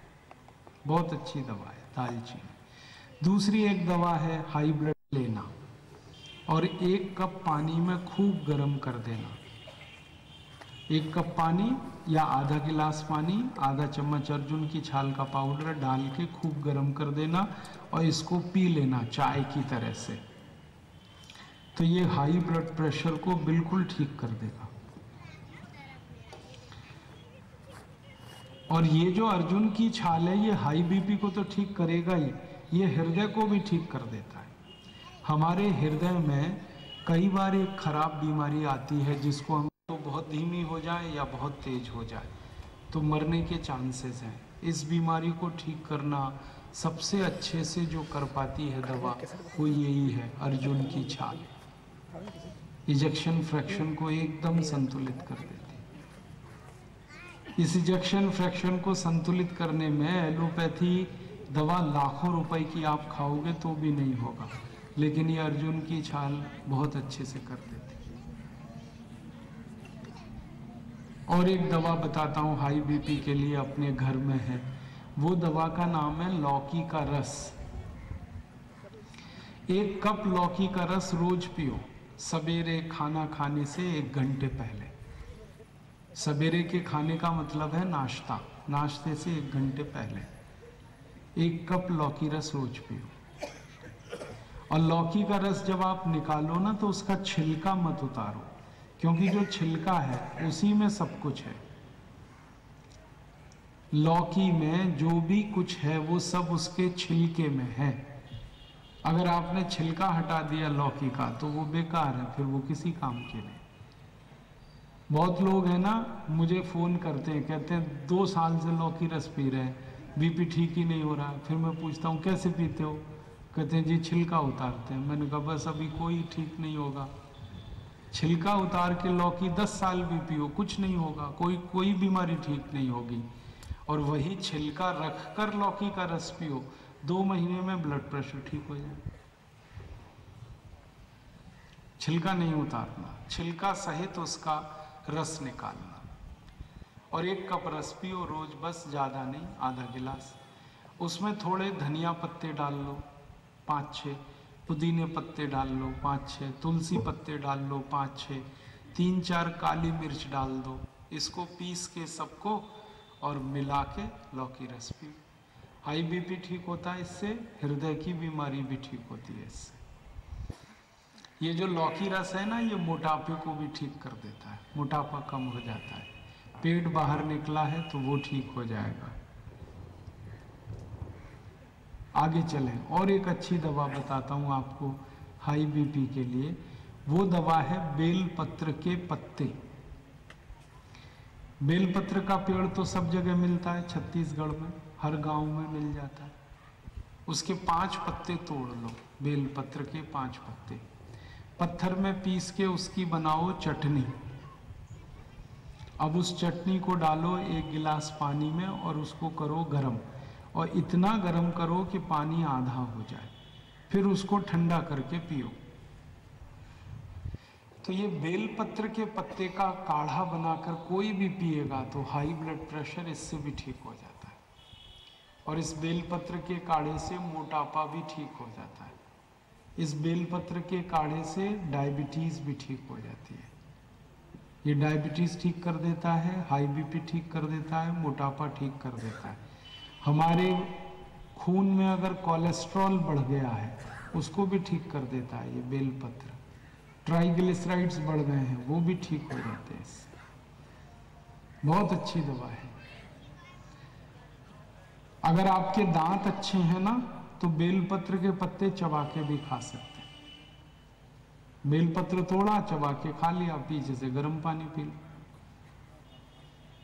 मेरा आपसे एक छोटा सा निवेदन है कि जब आप शंकर जी के मंदिर में बेलपत्र चढ़ाने जाते हैं तो बेलपत्र को वहीं छोड़ देते हैं आप मंदिर में, उसे अपने साथ ले आया करो। क्योंकि जो मंदिर में आपने बेलपत्र छोड़ दिया, पुजारी उसको इकट्ठा करके कचरे के डिब्बे में फेंक देता है। पुजारी कुछ नहीं करता उसका, और वो बेलपत्र इतना कीमती है, इसलिए इसका दुरुपयोग मत करो। बेलपत्र फालतू बर्बाद मत करो, ये बहुत काम की चीज है। और अगर इस सभा में कोई मंदिर के पुजारी बैठे हों जो पूजा करते हैं शंकर जी की, उनसे मेरा निवेदन है कि जितने भक्त बेलपत्र चढ़ा के जाते हैं आप उसको कचरे में मत फेंको, डिब्बे में मत डालो, उसको सुखा लो धूप में, और सुखाने के बाद उसको पीस लो और उसका बन जाएगा पाउडर, और वो पुड़िया में भर भर के सब भक्तों को दे दो, ताकि भक्त अपने अपने मोटापे ठीक कर लें, उससे अपनी शुगर ठीक कर लें। वो शंकर जी का प्रसाद है। पुजारियों का बड़ा कल्याण होगा, क्योंकि जिसको भी आपने ये पुड़िया बना के दिया उसकी शुगर ठीक हुई, जिंदगी भर दुआएं देगा आपको, और चढ़ावा भी चढ़ाएगा फिर आपको। नहीं तो ये फालतू बेलपत्र कचरे में जा रहा है। आगे चले, और एक दवा बताता हूं आपको हाई बीपी की, बहुत अच्छी एक दवा है। गाय मूत्र पियो, देशी गाय का ताजा मूत्र पियो आधा कप, ये हाई बीपी को बहुत जल्दी ठीक करता है। देशी गाय का मूत्र, अब देशी कह रहा हूं तो देशी ही, विदेशी गाय का मत पीना। हमारे भारत में विदेशी गाय भी है, जर्सी गाय, होलिस्टियन, फ्रीजियन, उसका मूत्र मत पी लेना, वो तकलीफ करता, नुकसान देता है। देशी गाय का पीना आधा कप पीना, सवेरे पीना खाली पेट, ये हाई बीपी ठीक करेगा। और देशी गाय का मूत्र लो बीपी भी ठीक करता है, और देशी गाय का मूत्र डायबिटीज भी ठीक करता है। देशी गाय के मूत्र से दमा और अस्थमा भी ठीक होता है। देशी गाय के मूत्र से ट्यूबरकुलोसिस ठीक होता है, टीबी। देशी गाय के मूत्र से माइग्रेन ठीक होता है, सिर दर्द। देशी गाय मूत्र से हेडेक ठीक होता है, सिर दर्द। देशी गाय के मूत्र से हड्डियों के सब दर्द ठीक होते हैं, घुटने का दर्द, कमर का दर्द, कंधे का दर्द। देशी गाय मूत्र से पेट की कब्जियत ठीक होती है, कॉन्स्टिपेशन। देशी गाय मूत्र से बवासीर ठीक होता है, देशी गाय मूत्र से भगंदर ठीक होता है, देशी गाय मूत्र से फिशुला ठीक होता है, देशी गाय मूत्र से फिशर ठीक होता है। एक अकेला देशी गाय का मूत्र 48 रोग ठीक कर देता है। इसलिए आप इसे भूलना मत कभी भी, इसे जरूर पीना। आपको बस इसमें एक ही सावधानी रखनी है, सावधानी ये रखनी है कि ये देशी गाय का मूत्र जब आप किसी गाय का लेंगे तो वो गाय गर्भवती नहीं होनी चाहिए। माने गर्भवती गाय का मूत्र पीने लायक नहीं होता, वो मत लेना। इसका मतलब यह है कि जो गाय मां नहीं बनी उसका मूत्र बहुत अच्छा है। कुमारी गाय का मूत्र लेना, बाछड़ी जिसको कहते हैं उसका मूत्र लेना, आधा कप लेना, सवेरे लेना और खाली पेट पीना। आपकी 48 बीमारियां अकेले ये मूत्र से ही ठीक हो जाएगी। ये जो देशी गाय का मूत्र है ना, ये आंखों की बीमारियों में सबसे अच्छी दवा है। आंखों की जैसे बीमारी है, किसी को मोतियाबिंद हो गया, कैटरेक्ट, काला मोतिया हो गया, ग्लूकोमा, रेटिनल डिटैचमेंट हो गया, आंखों से दिखाई नहीं देता, रात को नहीं दिखता, किसी को दिन में नहीं दिखता, इन सब आंखों की बीमारी में देशी गाय का मूत्र एक एक बूंद दोनों आंख में डालना। एक एक बूंद गाय मूत्र दोनों आंखों में डालो, सब बीमारी आंखों की ठीक हो जाएगी। आप चाहो तो आपका चश्मा उतर जाएगा आंखों से अगर आप गोमूत्र डालो। जिनका निकट दृष्टि का चश्मा है वो भी उतरेगा, जिनका दूर दृष्टि का है वो भी उतरेगा। आंखों की हर तरह की बीमारी में ये काम आता है। आंखों की एक सबसे खराब बीमारी है रेटिनल डिटैचमेंट, जिसका दुनिया में आसानी से इलाज नहीं। उस बीमारी को भी ये गोमूत्र बिल्कुल मुफ्त में ठीक कर देता है, फोकट में। जबकि अमेरिका में इस बीमारी के इलाज में 1 करोड़ रुपए खर्च हो जाता है, रेटिनल डिटैचमेंट। और गाय मूत्र से ये बिल्कुल मुफ्त में ठीक हो जाती है बीमारी। करना क्या है, आंख में गोमूत्र डालना है, बस ताजा ताजा डालना है। और ऐसी गाय का मूत्र डालना है जो कुमारी गाय है, बछड़ी है, उसका डालना है। और बताता हूं, ये कान के जितने रोग हैं ये भी सब गोमूत्र से ठीक हो जाते हैं। कान के, कान में सुनाई कम देता है, कान में कई बार हम ऐसी आवाज आती रहती है, कई बार कान में से गंदगी निकलती है, मवाद निकलता है, कान में मैल जमा हो जाता है, कई बार कान का पर्दा फट जाता है। आपने सुना होगा डॉक्टर कहता है जी कान का पर्दा फट गया। और कई बार कान में ऐसा हो जाता है कि बहुत फोड़े फुंसी अंदर हो जाते हैं। ये सब बीमारियों में एक एक बूंद गोमूत्र कान में डाल दो तो कान ठीक कर देता है। कान में बहुत तेज दर्द हो रहा है, अगर आपको एक बूंद गोमूत्र डालो तुरंत दर्द बंद हो जाता है, 1 ही मिनट में। कभी भी करके देखना। तो ये गोमूत्र कान के भी काम का है, आंख के भी काम का है। गले की बीमारी में भी गोमूत्र काम आता है। जैसे गले में सूजन आ गई, गले में खिंच हो रही है, गले में खराश हो गई है, तो गोमूत्र पी लो, ठीक कर देगा। और गले की एक बीमारी है जिसका नाम है टॉन्सिलाइटिस। छोटे बच्चों को बहुत हो जाती है ये बीमारी। इस बीमारी में आप क्या करो, हल्दी सबसे अच्छी दवा है, उसका उपयोग करो। टॉन्सिल की बीमारी जिसको भी हो जाए, बच्चों को ज्यादा होती है लेकिन कई बार बड़ों को भी हो जाती है।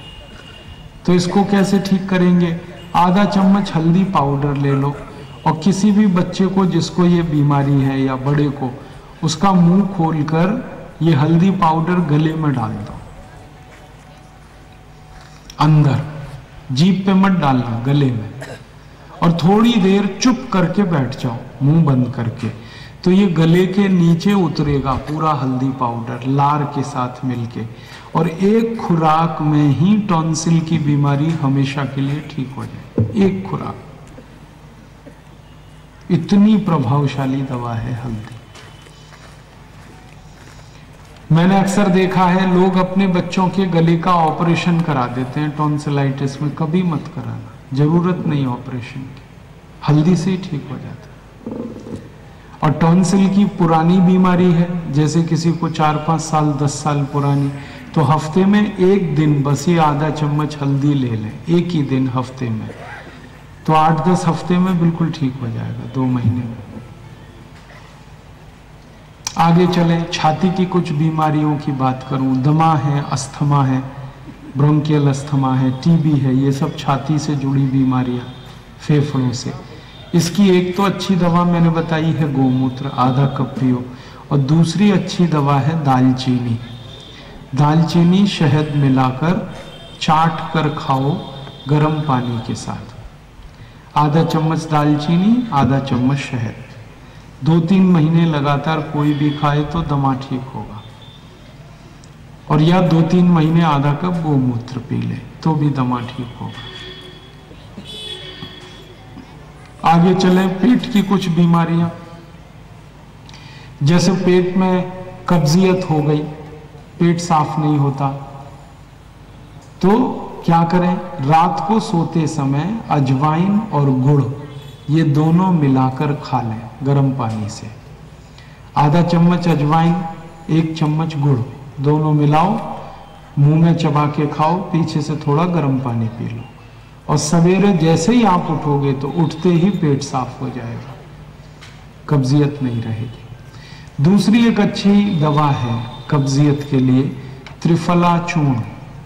हर्र बहेड़ा आंवले से बनता है त्रिफला, आप सभी जानते हैं, कहीं भी मिल जाएगा, हमारे पतंजलि चिकित्सालय में भी मिल जाएगा। 1 चम्मच त्रिफला चूर्ण रात को गर्म पानी से ले लो, इससे पेट एकदम साफ होता है।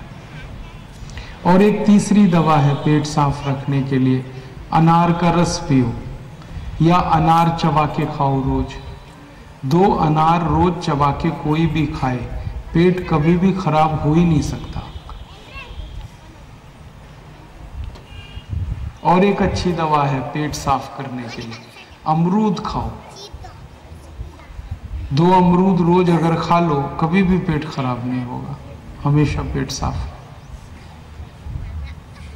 और एक अच्छी दवा है अंगूर खाओ या अंगूर का रस पियो, पेट साफ रहेगा हमेशा। और 1-2 बीमारी बताता हूं जो पेट से ही जुड़ी है।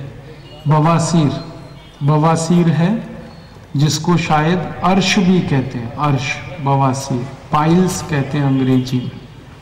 और इसी की 2 सहयोगी बीमारियां हैं, एक है भगंदर, फिस्चुला, और एक है फिशर। तो बवासीर, भगंदर और फिशर, ये तीनों बीमारियों की सबसे अच्छी दवा है मूली का रस पियो। हर दिन खाना खाने के बाद 1 कप मूली का रस। 2-3 महीने कोई भी मूली का रस पी लेगा, बवासीर ठीक हो जाए। और बवासीर 2 तरह का होता है, एक तो खूनी होता है, एक बादी होता है, दोनों ठीक हो जाते हैं मूली के रस से। बवासीर की और एक अच्छी दवा अपने घर में है कर्पूर। ये कर्पूर होता है ना, पूजा करते हैं हम, ये छोटा सा टुकड़ा लेना, बिल्कुल थोड़ा सा, और केला है ना, केला, केले में उसको लगा के खा जाना, केला खा लेना, तो कर्पूर अंदर पहुंच जाएगा। ये तुरंत ठीक करता है बवासीर को। और रोज नहीं खाना है इसको, हफ्ते 10 दिन में 1 ही बार बस, थोड़ा सा कर्पूर केले में लगा के खाना। और एक अच्छी दवा बताता हूं बवासीर की, नारियल है ना, नारियल, नारियल के ऊपर के वो जो छिलके उतरते हैं, ये बहुत अच्छी दवा है बवासीर की। क्या करें? नारियल के जो रेशे निकलते हैं ना, इसको जला दो, जलने के बाद उसकी राख बन जाएगी। वो राख जो है ना, शहद के साथ मिला के गर्म पानी से ले लो, 1 चम्मच राख ले लो, 1 चम्मच शहद, खूब अच्छे से मिलाओ, और उसको चाटो, पीछे से गर्म पानी पियो, बहुत जल्दी बवासीर ठीक होता है इससे। और एक अच्छी दवा है बवासीर के लिए, काले अंगूर का रस पियो। बाजार में काला अंगूर आता है ना, बस उसके रस पी लो, उसका 1 कप रस पी लो रोज। जितने दिन आता है उतने दिन में ही ठीक कर देगा बवासीर। 2-2.5 महीने आता है काला अंगूर बाजार, साल में, हर साल में 2 बार आता है, उतने में बवासीर ठीक हो जाए। और कुछ बताता हूँ, जैसे दस्त हो जाए, डायरिया हो जाए, डिसेंट्री हो जाए, पेचिश हो जाए, पतली टट्टी हो रही है, तो क्या करें? इसकी बहुत अच्छी दवा है, जीरा खाओ चबा के, आधा चम्मच जीरा मुंह में चबा के खाओ, पीछे से गुनगुना पानी पी लो, इससे दस्त बिल्कुल बंद हो जाते हैं, एक ही खुराक में। और एक अच्छी दवा है जो दस्त ठीक करती है, वो है कच्चा दूध। दूध को बिना गर्म किए हुए आधा कप नींबू निचोड़ के जल्दी पी जाओ। आधे कप दूध में आधा नींबू निचोड़ो, नींबू निचोड़ोगे तो दूध फट जाता है, लेकिन जल्दी पी लेना उसको फटने से पहले, वो फटना चाहिए पेट में जाके, तो एक खुराक में ही दस्त ठीक कर देता है। और ऐसे दस्त ठीक कर देता है जिसमें हर 5 मिनट में आपको टॉयलेट जाना पड़ता है, इतना डायरिया हो, आप एक कच्चा दूध नींबू निचोड़ के पी जाओ, तुरंत काम आता है।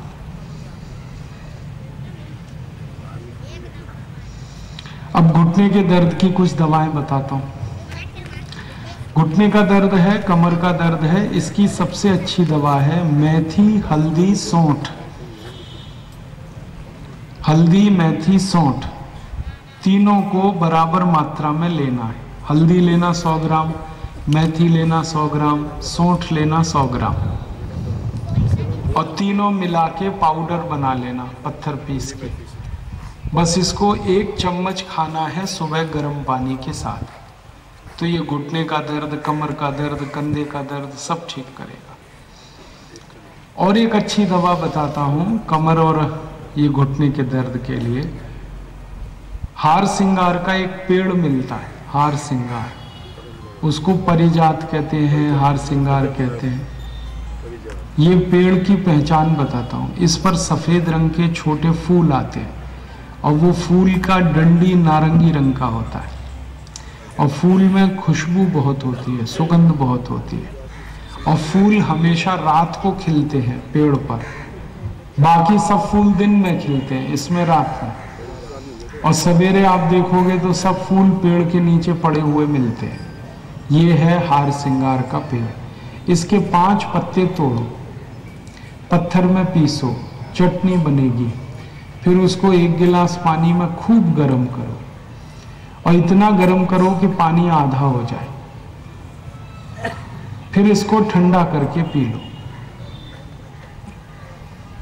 ये 20 साल पुराने गठिया रोग को भी ठीक कर देता है। 20 साल पुराना, 25 साल पुराना घुटने का दर्द है, गठिया का दर्द है, 2 महीने में ही ठीक हो जाए। और मैं आपको एक बात और बताता हूँ कि ये जो हार सिंगार के पत्ते का काढ़ा आप बनाते हो, गठिया का रोग तो इससे ठीक होगा ही, इससे बुखार भी ठीक होते हैं सब। हर तरह के बुखार में, हर तरह के फीवर में ये बहुत अच्छी दवा है। दुनिया में कई बुखार ऐसे हैं जो जल्दी ठीक नहीं होते, जैसे आप जानते हैं चिकनगुनिया का बुखार जल्दी ठीक नहीं, ये जल्दी ठीक नहीं होता। टाइफाइड का बुखार ये जल्दी ठीक नहीं होता। वायरल फीवर जल्दी ठीक नहीं होता। ये सब बुखार को ठीक करने की ताकत इस हार सिंगार के पत्ते में है, जो मैंने बताया थोड़ी देर पहले। पत्ते पीस के पानी में उबाल दो, उबालना इतना है कि पानी आधा हो जाए, और 5 पत्ते पीसना, बस इससे ज़्यादा है। 3 दिन में हर खराब से खराब बुखार को ये ठीक कर देता है। और दिन में 1 या ज़्यादा से ज़्यादा 2 ही बार लेना, बहुत लेने की ज़रूरत नहीं। बुखार में, जोड़ों के दर्द में तो 1 ही बार लेना है, बुखार में भी 1 या 2 बार। और एक दवा बताता हूं जो बुखार ठीक करे, तुलसी पत्ता।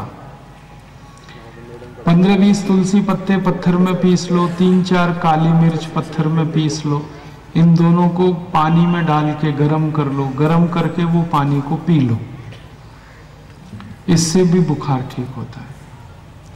और एक दवा बताता हूं बुखार, हमारे घरों में अक्सर हमने देखा है, नीम के पेड़ पर एक बेल होती है जिसको गिलोय कहते हैं, अमृता कहते हैं, कहीं कहीं उसको गुड़ुंच कहते हैं, कहीं गुड़ुची कहते हैं। वो बहुत अच्छी दवा है बुखार की।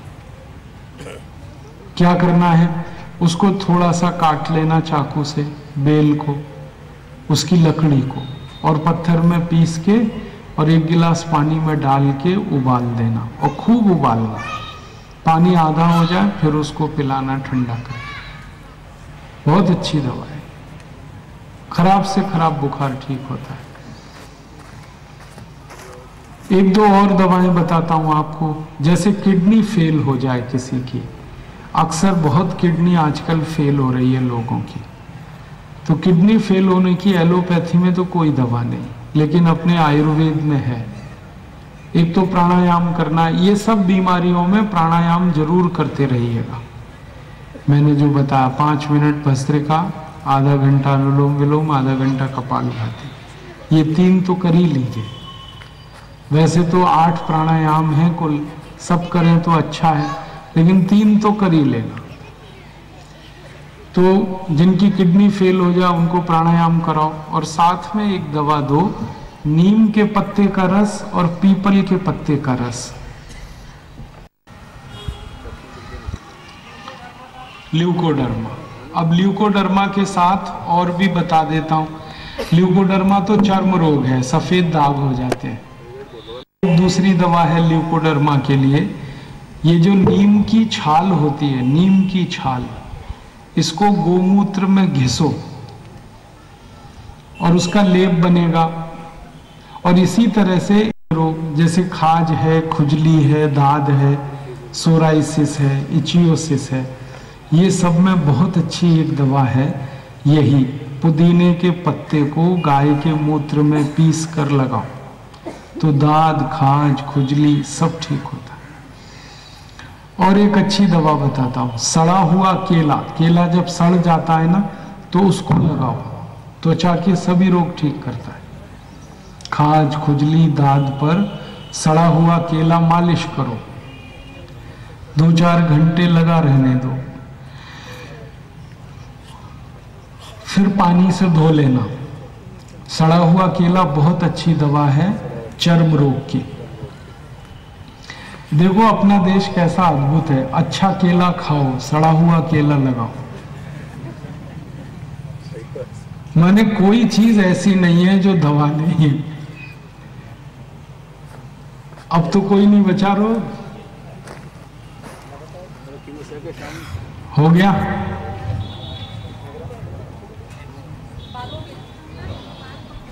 हो, माताओं के बाल बहुत झड़ते हैं। अगर बाल झड़ते हैं तो उसकी दवा क्या है, ये जो दही होता है ना, दही, इसको तांबे के बर्तन में रखो, तांबे के बर्तन में दही जमा दो, सीधी सी बात, और 2-4 दिन उसको रखा रहने दो, हिलाना डुलाना नहीं, तो वो दही हरा हरा हो जाएगा और खट्टा बहुत हो जाएगा, बदबू आएगी उसमें। इसी दही को बालों में लगाना, बालों की जड़ में, और 1-2 घंटे लगा रहने दो, फिर उसके बाद बाल धो लेना। और बाल धोना उससे आंवला रीठा काई और ये शीकाकाई, आंवला रीठा, उससे धोना। ये शैम्पू मत लगाना, क्योंकि शैम्पू से बाल ज्यादा झड़ते हैं। तो ये जो अगर दही है ना, तांबे के बर्तन में 4-5 दिन रख के, ये भाइयों के लिए भी है, बहनों के लिए भी। तो है, फुंसियाँ नहीं होंगी, एक बार में ही ठीक हो जाएगी इससे फुंसी। तो तांबे के बर्तन में दही रख के 4-5 दिन बाद उसको लगाओ बालों की जड़ में, 2 घंटे बाद धो लेना, और हफ्ते में 1 दिन करना बस इसको, संडे टू संडे। तो 2 महीने मैक्सिमम बारे में पर्ची लिख कर आइए। सिकल सेल, ये जो सिकल सेल है ना, इसका एलोपैथी में कोई इलाज नहीं है। कहीं भी चले जाओ, अमेरिका भी चले जाओ तो भी इलाज नहीं, लेकिन अपने आयुर्वेद में इसका इलाज है। एक तो इसमें प्राणायाम करना है सिकल सेल के सभी मरीजों को, और दवा जो देनी है अनार के रस में चूना मिला के पिलाना। 1 कप अनार का रस और चावल के दाने के बराबर चूना या गेहूं के दाने के बराबर चूना, रोज 1 कप अनार के रस में गेहूं के दाने के बराबर चूना मिलाकर पिलाना जिनको सिकल सेल की बीमारी है उनको। कितने दिन पिलाना? कम से कम 6-8 महीने, साल भर पिलाओ तो और अच्छा।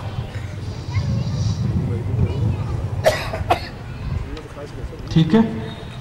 और ये जो मैंने बताया ये और भी काम आएगा। माताएं इसको ध्यान से सुने कि अपने घर में कोई माँ जब गर्भावस्था में है, गर्भवती है, तो हर गर्भवती माँ को 1 कप अनार का रस और गेहूं के दाने के बराबर चूना रोज पिलाना, 9 महीने तक लगातार। इसके बहुत फायदे हैं। ये जो अनार का रस है ना, इसमें आयरन बहुत है, लोहा, और ये जो चूना है इसमें कैल्शियम बहुत है, और हर गर्भवती माँ को आयरन और कैल्शियम की सबसे ज़्यादा ज़रूरत है। तो हर गर्भवती माँ को अगर आप ये रोज पिला दो, अनार का रस 1 कप और चूना गेहूं के दाने के बराबर, 9 महीने दे देना, तो उस माँ को बच्चे के जन्म के समय कुछ भी तकलीफ नहीं होगी।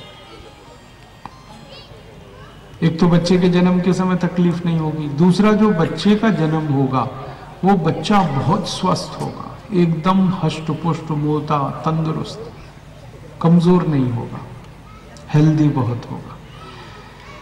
और तीसरा फायदा इसमें पता है क्या होता है कि वो बच्चा जब पैदा हो जाएगा तो उसकी लंबाई चौड़ाई सब अच्छी रहेगी, और दिमाग बहुत तेज होगा उसका, ब्रेन बहुत शार्प, IQ बहुत अच्छा होगा। बहुत इंटेलिजेंट होते हैं ऐसे बच्चे जिनकी माँ ने 9 महीने चूना खाया गर्भावस्था के समय में अनार के रस में, वो सभी बच्चे बहुत इंटेलिजेंट होते हैं, बहुत ब्रिलियंट।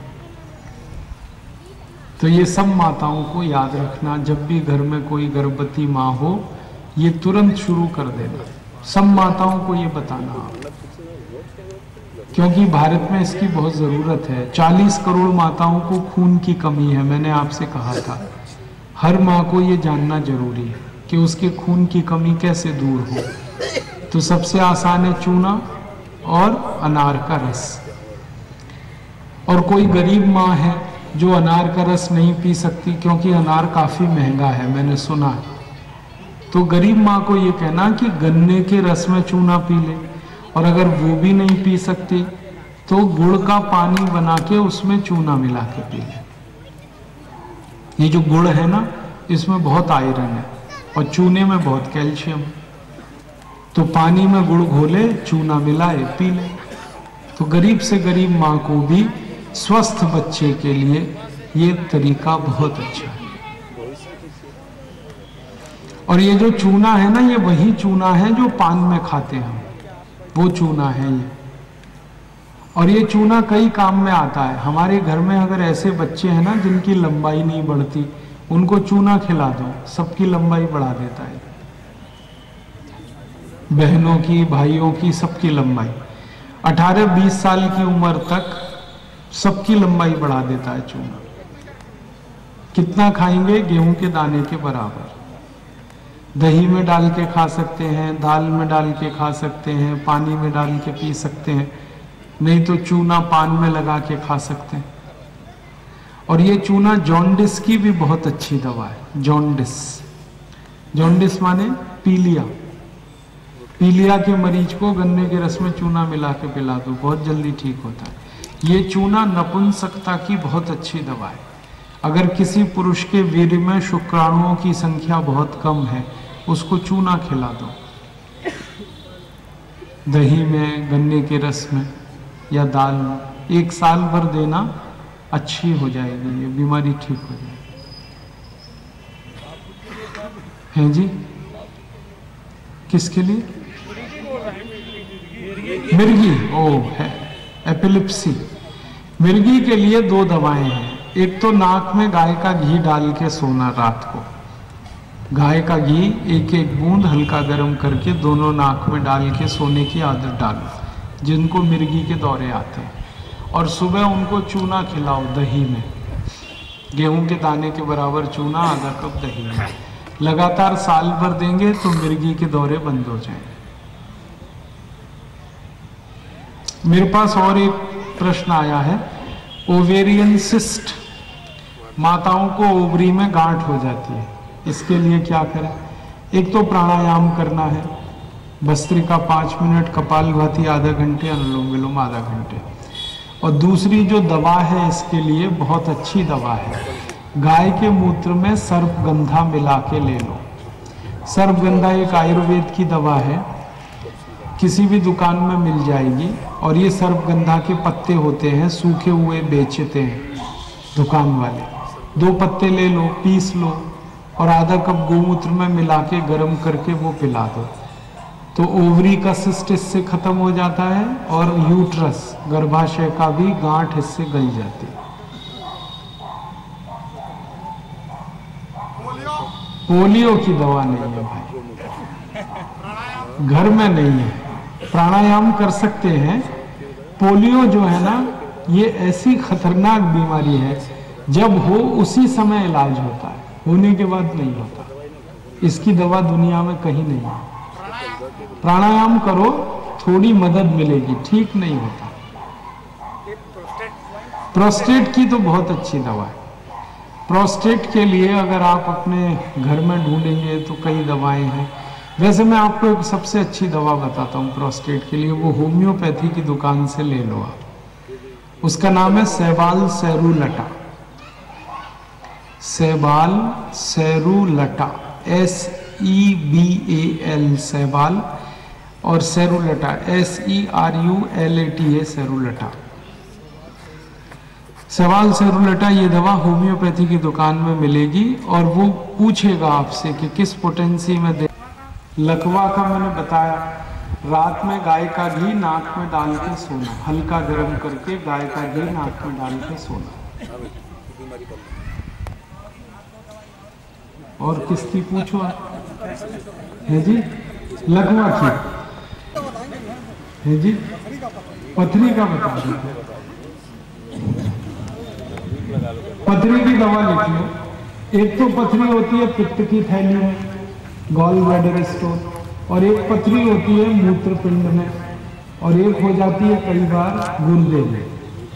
तो ये जो पित्त की थैली की पथरी है, इसकी दवा है, सूखा हुआ मिल जाएगा, पीस के इसको पाउडर बना के और आधा गिलास पानी में आधा चम्मच पाउडर डाल के उबाल देना, फिर वो पानी पीना दिन में 2-3 बार, तो बहुत जल्दी पथरी टूट के निकल जाएगी। माताओं को मासिक के समय की जो बहुत पीड़ा है, दर्द है, मेरे पास एक स्लिप आई है, इसके लिए सबसे अच्छी दवा है गाय का घी। मेंसेस पीरियड में जब बहुत पेन होता है, बहुत दर्द होता है, तो आधा कप खौलता हुआ पानी और 1 चम्मच गाय का घी ये मिला दो, और इस पानी को चाय की चुस्की ले लेके पी लो। आधा कप खौलता हुआ पानी और 1 चम्मच गाय का घी ये मिला दो और इसको पी लो। ऐसे पीना सिप सिप करके, जैसे चाय पीते हैं, और दिन में 2 बार पी लें, सुबह शाम सुबह शाम, तो एकदम दर्द बंद कर देता है। मासिक धर्म के समय के सारे दर्द इससे बंद हो जाते हैं। सुबह शाम 2 ही बार लेना।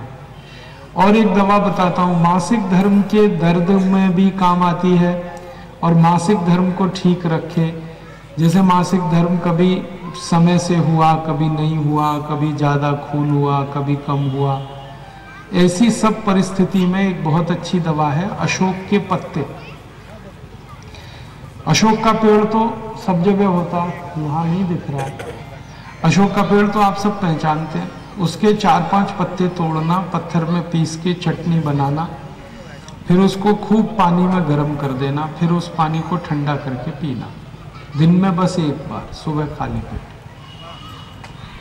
कोई भी माँ या बहन 1 महीने इसको ले ले तो सारा मासिक धर्म एकदम व्यवस्थित हो जाता है, सारी तकलीफें खत्म हो जाती।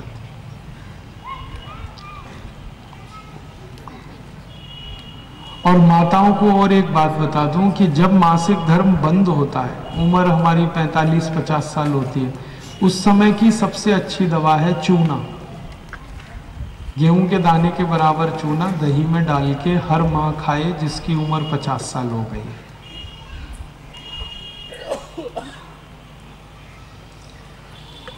हो गई ना, अब तो सब बीमारी ठीक हो गई।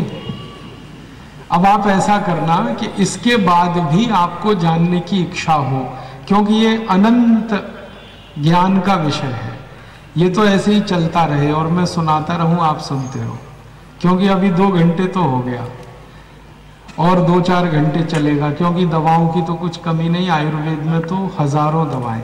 आपको अगर ज्यादा जानना है इसी विषय में तो एक पुस्तक पढ़ो। हमने एक पुस्तक बनाई, पतंजलि योग पीठ ने प्रकाशित की है, जड़ी बूटी रहस्य। ये पुस्तक कहाँ मिलेगी? हमारे पतंजलि चिकित्सा केंद्र में मिलेगी, वहां से ले लेना। हमारा पतंजलि चिकित्सा केंद्र सब जगह है, वहां आप चले जाना और उनसे लेना जड़ी बूटी रहस्य। इस पुस्तक में हजारों दवाओं के बारे में बताया। मैं तो थोड़ा सा ही बताया, मैं तो 20-25 दवा बताया, लेकिन आप अगर ज़्यादा जानना चाहते हैं तो 1000 से ज़्यादा दवाओं के बारे में उसमें बताया गया। आप उसे पढ़ो और उसको घर में जरूर रखो। जब भी कोई गंभीर बीमारी आए उस पुस्तक को पढ़ लो, तो फालतू कोई अंग्रेजी दवा खाने के लिए कभी जाना ही नहीं पड़ेगा। और एक तरीका बताता हूँ, रात को आस्था चैनल में एक कार्यक्रम आता है, उसका नाम है आयुर्वेद एवं जीवन दर्शन। हर रात को 9 बजे आता है ये कार्यक्रम, जरूर देखो इसको। इस कार्यक्रम में हर दिन कोई ना कोई आयुर्वेदिक दवा के बारे में बताते हैं। परम श्रद्धेय आचार्य बालकृष्ण जी इस कार्यक्रम को प्रस्तुत करते हैं, हर दिन दवा के बारे में बताते हैं। तो आप इस कार्यक्रम को जरूर देखो, रात को 9 से 10, और सवेरे आता है ये 7:30 से 8:30 सुबह आता है, रिपीट होता है वही। तो रात को देख लिया तो अच्छा है, नहीं तो सुबह देख लो, देखो जरूर इसको, बहुत ज्ञान मिलेगा आपको, बहुत ज्ञान मिलेगा। तो इस तरीके से आप अपनी हर गंभीर बीमारी ठीक कर सकते हैं। और कभी कभी ऐसा हो जाए कि जिंदगी में आप बहुत गंभीर किसी बीमारी में फंस जाएं और आपको समझ में नहीं आ रहा हो क्या करें, तो आप मेरा फ़ोन नंबर लिख लो। कभी मुझे एक फ़ोन करोगे तो मैं आपकी कुछ ना कुछ मदद करूँगा, लेकिन मुझे फ़ोन तभी करना जब बहुत गंभीर बीमारी हो। इसलिए फ़ोन मत करना कि सर्दी हो गई, जुकाम हो गया, अब आप बताओ क्या करें। गंभीर बीमारी का माने जिसमें जीवन और मौत का सवाल हो, तब फोन करना। मेरा नंबर है 098 373 42711 98373 42711 098 373 42711।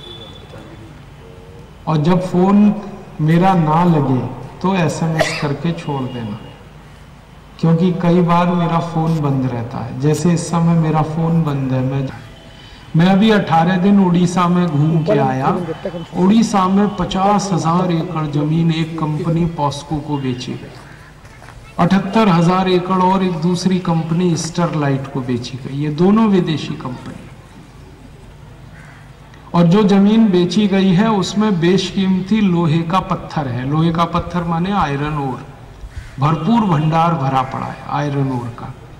वो जमीनें बेची जा रही हैं कौड़ी के भाव में, बिल्कुल सस्ते भाव।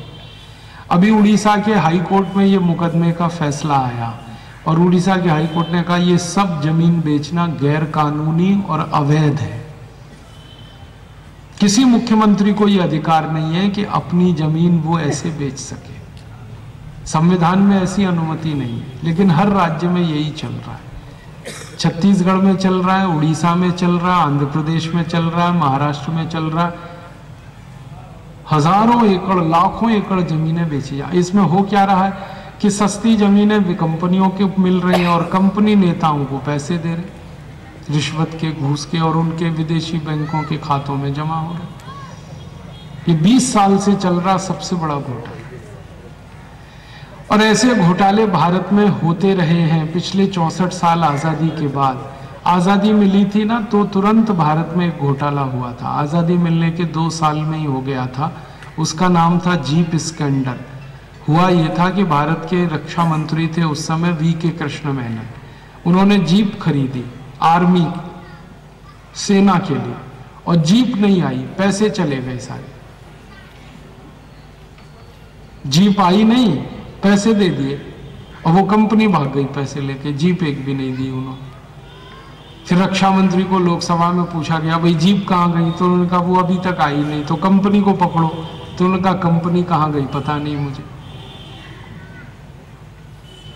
बहुत बड़ा घोटाला था वो आजादी के बाद का, करोड़ों रुपए देश के डूब गए थे उसमें, और रक्षा मंत्री को फिर इस्तीफा देना पड़ा था, वी.के. कृष्ण में। उसके बाद और एक बड़ा घोटाला हुआ थोड़े ही दिन में, पिस्तौल खरीदी आर्मी के लिए और पिस्तौल नहीं आई, पैसे चले गए। चेक पिस्टल स्कैंडल हुआ था, हजारों करोड़ का था। एक और बड़ा घोटाला हुआ आजादी के बाद, नागरवाला स्कैंडल, एक था मूधड़ा स्कैंडल।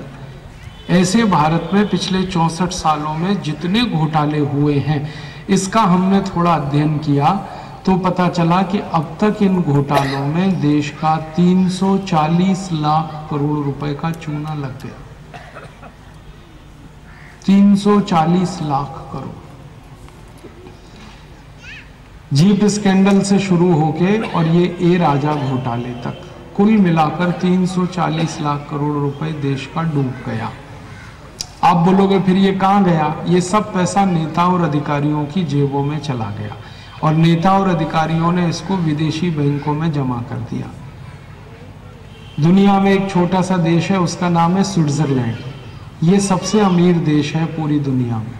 आप ये जानकर हैरान हो जाएंगे कि स्विट्जरलैंड देश में ना खेती होती है, ना उद्योग चलते हैं, ना कोई व्यवसाय होता है, फिर भी ये दुनिया का सबसे अमीर देश है। कारण उसका क्या है? हमारे जो भ्रष्ट नेता हैं, यहाँ जो घोटाले वो करते हैं, उसका पैसा ले जाकर स्विट्जरलैंड में जमा कर देते हैं, और स्विट्जरलैंड की सरकार क्या करती है, वो पैसे को दुनिया भर में ब्याज पे उठा के उसमें से वो कमाई करते हैं। और हमारे जो भ्रष्ट नेता पैसा वहां जमा करते हैं, उस पर वो ब्याज नहीं देते, और उस पैसे को वो ब्याज पर उठाते हैं और उससे लाखों करोड़ों रुपए कमाते हैं। और ये कमाई इतनी है स्विट्जरलैंड की कि वो दुनिया का सबसे अमीर देश है।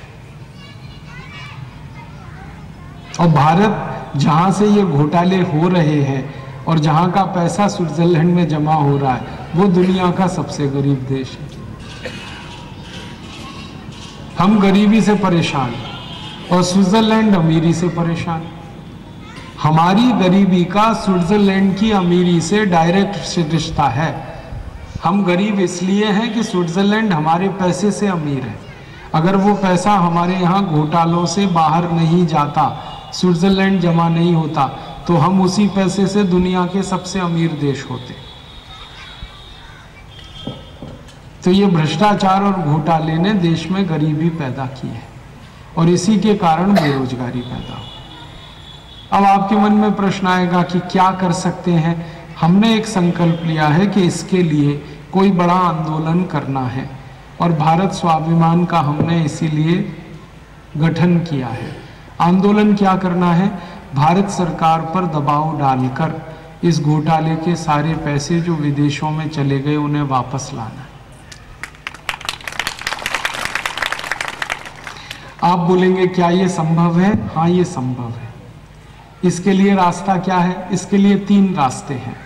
पहला रास्ता है कि अगर ये 340 लाख करोड़ रुपए जो विदेशों में चले गए भारत से लूट कर नेताओं ने विदेशों में जमा कर दिए।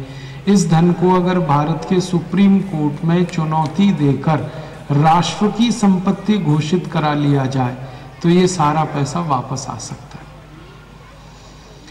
जो पैसा यहां से चला गया वो व्यक्तिगत संपत्ति है नेताओं की। अगर इस पैसे को हम भारत के सुप्रीम कोर्ट से राष्ट्र की संपत्ति घोषित करवा लें तो ये सब वापस आ जाए। क्यों? क्योंकि दुनिया में जो राष्ट्र की संपत्ति का कानून है ना, वो ये है कि राष्ट्र की संपत्ति उसी राष्ट्र में जमा होती है जहां की वो संपत्ति होती है। जैसे भारत की संपत्ति भारत में ही जमा हो सकती है, पाकिस्तान की संपत्ति पाकिस्तान में। अभी क्या हुआ है कि भारत की संपत्ति को नेताओं ने अपनी व्यक्तिगत संपत्ति बनाकर जमा कर रखा है विदेशों में, तो इसको हम राष्ट्र की संपत्ति बनवा लें, ये हमारे लिए रास्ता है। तो इस रास्ते पर हम लोगों ने चलना शुरू किया है और भारत के सुप्रीम कोर्ट में एक मुकदमा दाखिल किया है। ये मुकदमा हमारा स्वीकार हो गया है और इस मुकदमे को एक बड़े मशहूर वकील श्री राम जेठमलानी ने किया है। और इस मुकदमे में सरकार को अभी नोटिस मिला है और उसमें सरकार को सुप्रीम कोर्ट ने ये कहा है कि दुनिया के जितने देशों में ये पैसे जमा है 340 लाख करोड़, इसका पूरा हिसाब करो और हमारे सामने लेके आओ। तो अब सरकार के इस समय हाथ पैर फूल गए हैं, परेशान है सरकार, क्योंकि जिनका ये पैसा है वो ही सरकार चला रहे हैं। और सुप्रीम कोर्ट ने आदेश दे दिया कि इसका हिसाब दो हमको। आजादी के 64 वर्षों में पहली बार सुप्रीम कोर्ट ने ऐसा कोई आदेश दिया, पहली बार।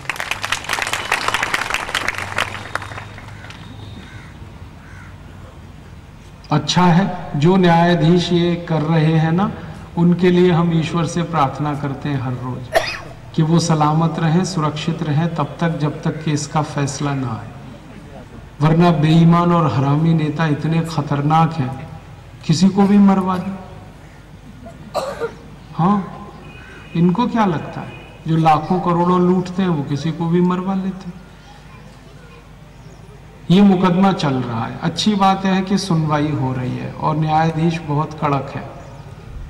जो जज की बेंच में ये मुकदमा है ना, उसके बारे में सारे सुप्रीम कोर्ट के वकील कहते हैं कि आप दुनिया को खरीद सकते हो, ये नहीं बिकेगा भाई।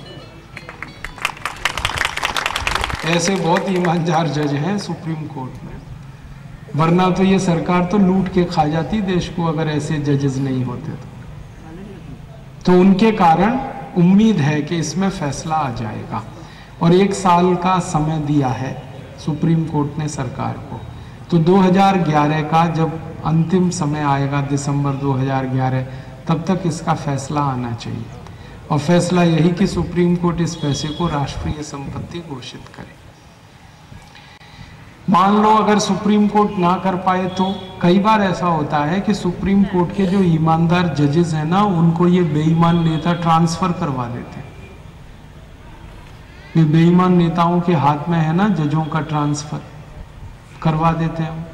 तो जज बेचारा क्या करे। तो ऐसा हो सकता है इस मामले में, क्योंकि इसमें बड़े बड़े मगरमच्छ फंसने वाले हैं इस मामले में। तो ट्रांसफर हो गया, तब हम क्या करेंगे? तब हमने दूसरा रास्ता तय करने का संकल्प लिया। दूसरा रास्ता ये होगा कि तब हम भारत की संसद में एक प्रस्ताव पेश कराएंगे किसी भी एक सांसद की मदद से। और वो प्रस्ताव ये होगा कि भारत में जो घोटाले हुए हैं पिछले 64 साल में, और इसका जो धन है 340 लाख करोड़ जो विदेशों में जमा है, ये धन भारत की राष्ट्रीय संपत्ति है। संसद इस प्रस्ताव पर बहस करे। तो ये प्रस्ताव तो एक सांसद रख देगा संसद में, क्योंकि बिल पेश करने के लिए एक एमपी काफी होता है। फिर बहस करते हैं बाकी सब एमपीज। तो जब इस पर बहस होगी तब हम देखेंगे कि कौन कौन एमपीज इसका विरोध कर रहे हैं। जो विरोध करेंगे पक्की बात है हरामी वही है, बेईमान वही है, पैसे उन्हीं। तो सारा देश देखेगा, क्योंकि जब बहस होती है ना, वो तो अब टीवी पे आती है। आप भी देखोगे, मैं भी देखूंगा। और आप ये देखना कि आपके क्षेत्र का सांसद क्या कह रहा है, वो इसका समर्थन कर रहा है या विरोध कर रहा है। उसी दिन पता चलेगा वो बेईमान है कि ईमानदार। अब संसद में कई बार ऐसा भी हो सकता है कि डर के मारे कई नेता विरोध ना करें, तो अच्छा है अगर वो विरोध डर के मारे नहीं करेंगे, क्योंकि पोल खुलेगी उनकी अगर वो विरोध करें तो वो ना करें विरोध, तो प्रस्ताव तो पास हो जाएगा, तो कानून बन जाएगा, तो पैसे आ जाएंगे। अगर वो विरोध करेंगे तो उनकी पोल खुलेगी, और अगर वो विरोध नहीं करेंगे तो प्रस्ताव पास हो जाएगा। अपने दोनों हाथ में लड्डू है, अगर उनकी पोल खुलेगी तो देश देखेगा बेईमान कौन है, प्रस्ताव पास हुआ तो कानून बन जाएगा। लेकिन एक तीसरी बात भी हो सकती है कि संसद में 272 से ज्यादा सांसद इकट्ठे हो गए तो वो इसको गिरा सकते हैं पूरे प्रस्ताव को, ये हो सकता है। तब फिर क्या करेंगे हम? तब हमारा तीसरा संकल्प है कि अगर संसद ने ये प्रस्ताव गिरा दिया तो 2014 में लोकसभा का जब चुनाव आएगा तो सारे देश में से हम अपने 400 से ज्यादा सांसदों को जिताकर लाएंगे और फिर ये प्रस्ताव पास कराएंगे, फिर कानून। और इस काम का संकल्प परम पूजनीय स्वामी रामदेव जी ने कर लिया है। वो संकल्प ले चुके हैं कि अगर 2014 तक संसद ने ये काले धन को वापस लाने का कानून नहीं बनाया तो हम फिर देश के 2014 के चुनाव में 400 से ज्यादा सांसदों को जिता के लाएंगे, और इसकी ताकत हम बना रहे हैं पूरे देश में। और अच्छी बात यह है कि परम पूजनीय स्वामी रामदेव जी के साथ इस आंदोलन में 70 और भी बड़े बड़े संत और सन्यासी शामिल हैं जिन्होंने ये संकल्प लिया है। एक बहुत बड़े संत हैं हमारे देश में, परम पूजनीय स्वामी सत्यमित्रानंद गिरी। एक बहुत बड़े संत हैं परम पूजनीय स्वामी अवधेशानंद गिरी। एक बहुत बड़े संत हैं परम पूजनीय स्वामी गोविंद देव गिरी। एक बहुत बड़े संत हैं परम पूजनीय स्वामी जयेंद्र सरस्वती, शंकराचार्य कांचीपुरम। एक बहुत बड़े संत हैं इस देश में परम पूजनीय मुरारी बापू। एक बहुत बड़े संत हैं परम पूजनीय सुधांशु महाराज। एक बहुत बड़े संत हैं श्री रमेश भाई ओझा। एक बहुत बड़े संत तुल्य व्यक्ति हैं डॉक्टर प्रणव पंड्या, गायत्री परिवार के। ऐसे भारत में 70 बड़े बड़े संतों ने अभी हरिद्वार के कुंभ मेले में संकल्प लिया है कि अगर जरूरत पड़ेगी तो हम सब 2014 के चुनाव में एक एक चुनाव क्षेत्र में जाएंगे और 400 ईमानदार सांसदों को जिता के लाएंगे। मैंने क्या किया, ये सब संतों के जो भक्त हैं पूरे देश में उनकी संख्या जोड़ी तो इनके कुल भक्त इतने हैं कि वो इकट्ठे होकर वोट डाल दें तो 514 सांसद जीत जाएंगे पूरे देश में। कोई नहीं हरा सकता, क्योंकि इन संतों की बड़ी ताकत है। ये जब तक चुप बैठे हैं तब तक चुप बैठे हैं, ये अगर निकल पड़े तो राजनीति के किसी नेता में दम नहीं है जो इनका सामना कर सके।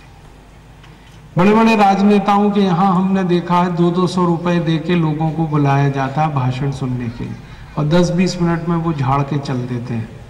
लेकिन इन संतों के पास लाखों लोग आते हैं सुनने के लिए अपना पैसा खर्च करके। और ये सब संत ऐसे हैं कि सवेरे 4 बजे किसी को बुला लें तो मैदान भरा मिलेगा। हमारे तो परम पूजनीय स्वामी जी का मैंने देखा है, सुबह 4:45 बजे पूरा मैदान खचाखच भर जाता है। लोग 3-3 बजे चल चल के पता नहीं कहां से आते हैं। तो सन्यासियों की ताकत बहुत है भारत में, संतों की ताकत बहुत है, ये कर सकते हैं। और इनका अब ये कहना है कि भ्रष्टाचार अब इतना ज्यादा हो गया है कि पानी सिर के ऊपर से गुजर गया और नेता देश को ठीक नहीं कर पा रहे हैं।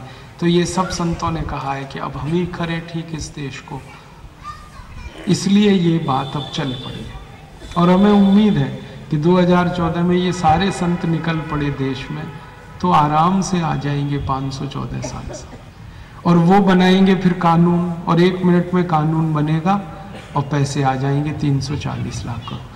फिर आने के बाद ये पैसे को खर्च करना है भारत के गांव-गांव में।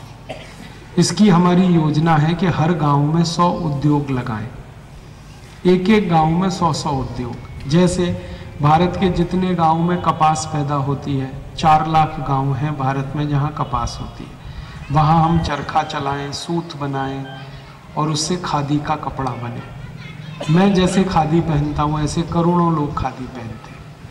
तो वो गांव-गांव में बने और 4 लाख गांव में खादी बनाने का काम हम शुरू करें तो 15 करोड़ लोगों को इसमें रोजगार मिलेगा और महात्मा गांधी की आत्मा को शांति मिलेगी। गांधी जी कहा करते थे कि खादी बनाओ, खादी पहनो। हम ये गांधी जी का सपना पूरा करना चाहते हैं। चलती है, उससे बिजली बनती है, घर का खाना पका सकते हैं। तो जहाँ जहाँ गाय बैल भैंस हैं, जानवर हैं, 48 करोड़ जानवर हैं हमारे पास। एक दिन में उनका जितना गोबर इकट्ठा होता है ना, उतने गोबर से हम 50,000 मेगावाट बिजली बना सकते हैं हर घंटे। रुपए खर्च होगा और 67 करोड़ भारतवासियों को रोजगार मिल जाए। तो ये हमारी बहुत बड़ी योजना है। इसी का नाम परम पूजनीय स्वामी जी ने दिया है ग्रामोत्थान योजना। फिर बाद में क्या करेंगे, गांव-गांव उद्योग लगे तो रोजगार मिल गया, गरीबी खत्म हो गई। फिर सड़क बनवाएंगे हर गांव में, स्कूल खुलवाएंगे, तालाब बनाएंगे ताकि बारिश का पानी बहुत सुंदर बनाएंगे। गरीबी खत्म, बेरोजगारी खत्म, हर एक गांव में सड़क, हर एक गांव में बिजली, हर एक गांव में पानी, हर एक को हॉस्पिटल, हर एक को दवाएं, हर एक को शिक्षा, सब कुछ हो जाए। फिर भी अपने पास 300 लाख करोड़ बच जाएगा। उस बचे हुए का क्या करें? तो उसको बैंक में जमा कर दें भारत के नाम से, तो साल का ब्याज उसका 30 लाख करोड़ आता है, नहीं पड़ेगा, सारे टैक्स माफ कर सकते। और हमने हिसाब निकाला कि सारे टैक्स अगर माफ कर देंगे तो पेट्रोल मिलेगा। मदद से हम ये काम करना चाहते हैं। और संयुक्त राष्ट्र में कोई भी काम कराना हो तो 70 वोट चाहिए और 70 वोट के लिए हम ये सोच रहे हैं कि अपने पड़ोस में कोई देश हैं संयुक्त राष्ट्र के जो मेंबर हैं, जैसे नेपाल है, बांग्लादेश है, म्यांमार है, भूटान है, बर्मा है, इंडोनेशिया, मलेशिया, अफ्रीका, नाइजीरिया, ऐसे 71 देशों को हम मदद करें क्योंकि अपने पास पैसे बहुत हैं। 30 लाख करोड़ सालाना अपनी आमदनी है और देश का खर्चा 11 लाख करोड़ सालाना का है, तो हर साल 19 लाख करोड़ बचेंगे। ये बचे हुए पैसे पड़ोसी देशों को हम दे दें कर्ज में, सस्ता कर्ज दे दें, कम ब्याज का कर्ज, क्योंकि अपने पास तो वो बेकार पड़े हैं और पैसे घूमते रहें वही अच्छा होता है, एक जगह रखना बेकार। तो उसको सस्ते ब्याज के कर्ज में दे दें नेपाल को, बांग्लादेश को, ये सब देश खुश हो जाएंगे और इनकी गरीबी भी उस पैसे से दूर होगी। पाकिस्तान को कुछ नहीं देंगे, उससे तो अपना हिसाब चुकाना है, बाकी सबको देंगे। तो ये देश अपने मित्र हो जाएंगे, फिर ये वोट कर सकते हैं अपने समर्थन में संयुक्त राष्ट्र में। तो जिस दिन 70 देशों ने भारत के समर्थन में वोट कर दिया, उसी दिन चीन से हमारी 72,000 वर्ग मील जमीन वापस आ जाए, हमारा कैलाश मानसरोवर वापस आ जाए और 1/3 कश्मीर भी वापस आ जाएगा पंजाब से। और बाद में इन्हीं 70 देशों की मदद से संयुक्त राष्ट्र में एक प्रस्ताव पास करा दें कि जो देश आतंकवादियों को ट्रेनिंग दे रहे हैं उनके सारे ट्रेनिंग सेंटर ध्वस्त किए जाएं बम गिराकर। तो पाकिस्तान में ये 70 देशों की आर्मी जाएगी और सारे आतंकवादियों की कमर तोड़ देगी, तब पाकिस्तान ठीक होगा। ये पाकिस्तान जो है ना, लातों का भूत है, बातों से थोड़ी मानता है। हमारे कितने प्रधानमंत्रियों ने दोस्ती की है पाकिस्तान से, उसने हमेशा उसका उल्टा ही मतलब निकाला है। तो इससे अब दोस्ती की भाषा बंद करना है, इसको तो भाषा समझानी है डंडे की, तब ये मानेगा, सब सीधा होगा। और 70 देश इसके खिलाफ हैं दुनिया में, वो बस इंतजार कर रहे हैं कि भारत अगुवाई करे। वो सब देश मिलकर पाकिस्तान में अपनी सेना भेज देंगे और आतंकवादियों की कमर तोड़ देंगे। ये करना है। और अंत में फिर एक काम और करना है कि ये सारी समस्याएं हल करते हुए भारत का बहुत सारा धन इंग्लैंड में पड़ा हुआ है, वो वापस लाना लंदन में। हमारा कोहिनूर हीरा अंग्रेजों के पास है, हमारा सोने का सिंहासन अंग्रेजों के पास है। अंग्रेजों ने बहुत कुछ यहाँ से लूट लिया है, वो वापस लेना। एक अंग्रेज आया था, उसका नाम था रॉबर्ट क्लाइव।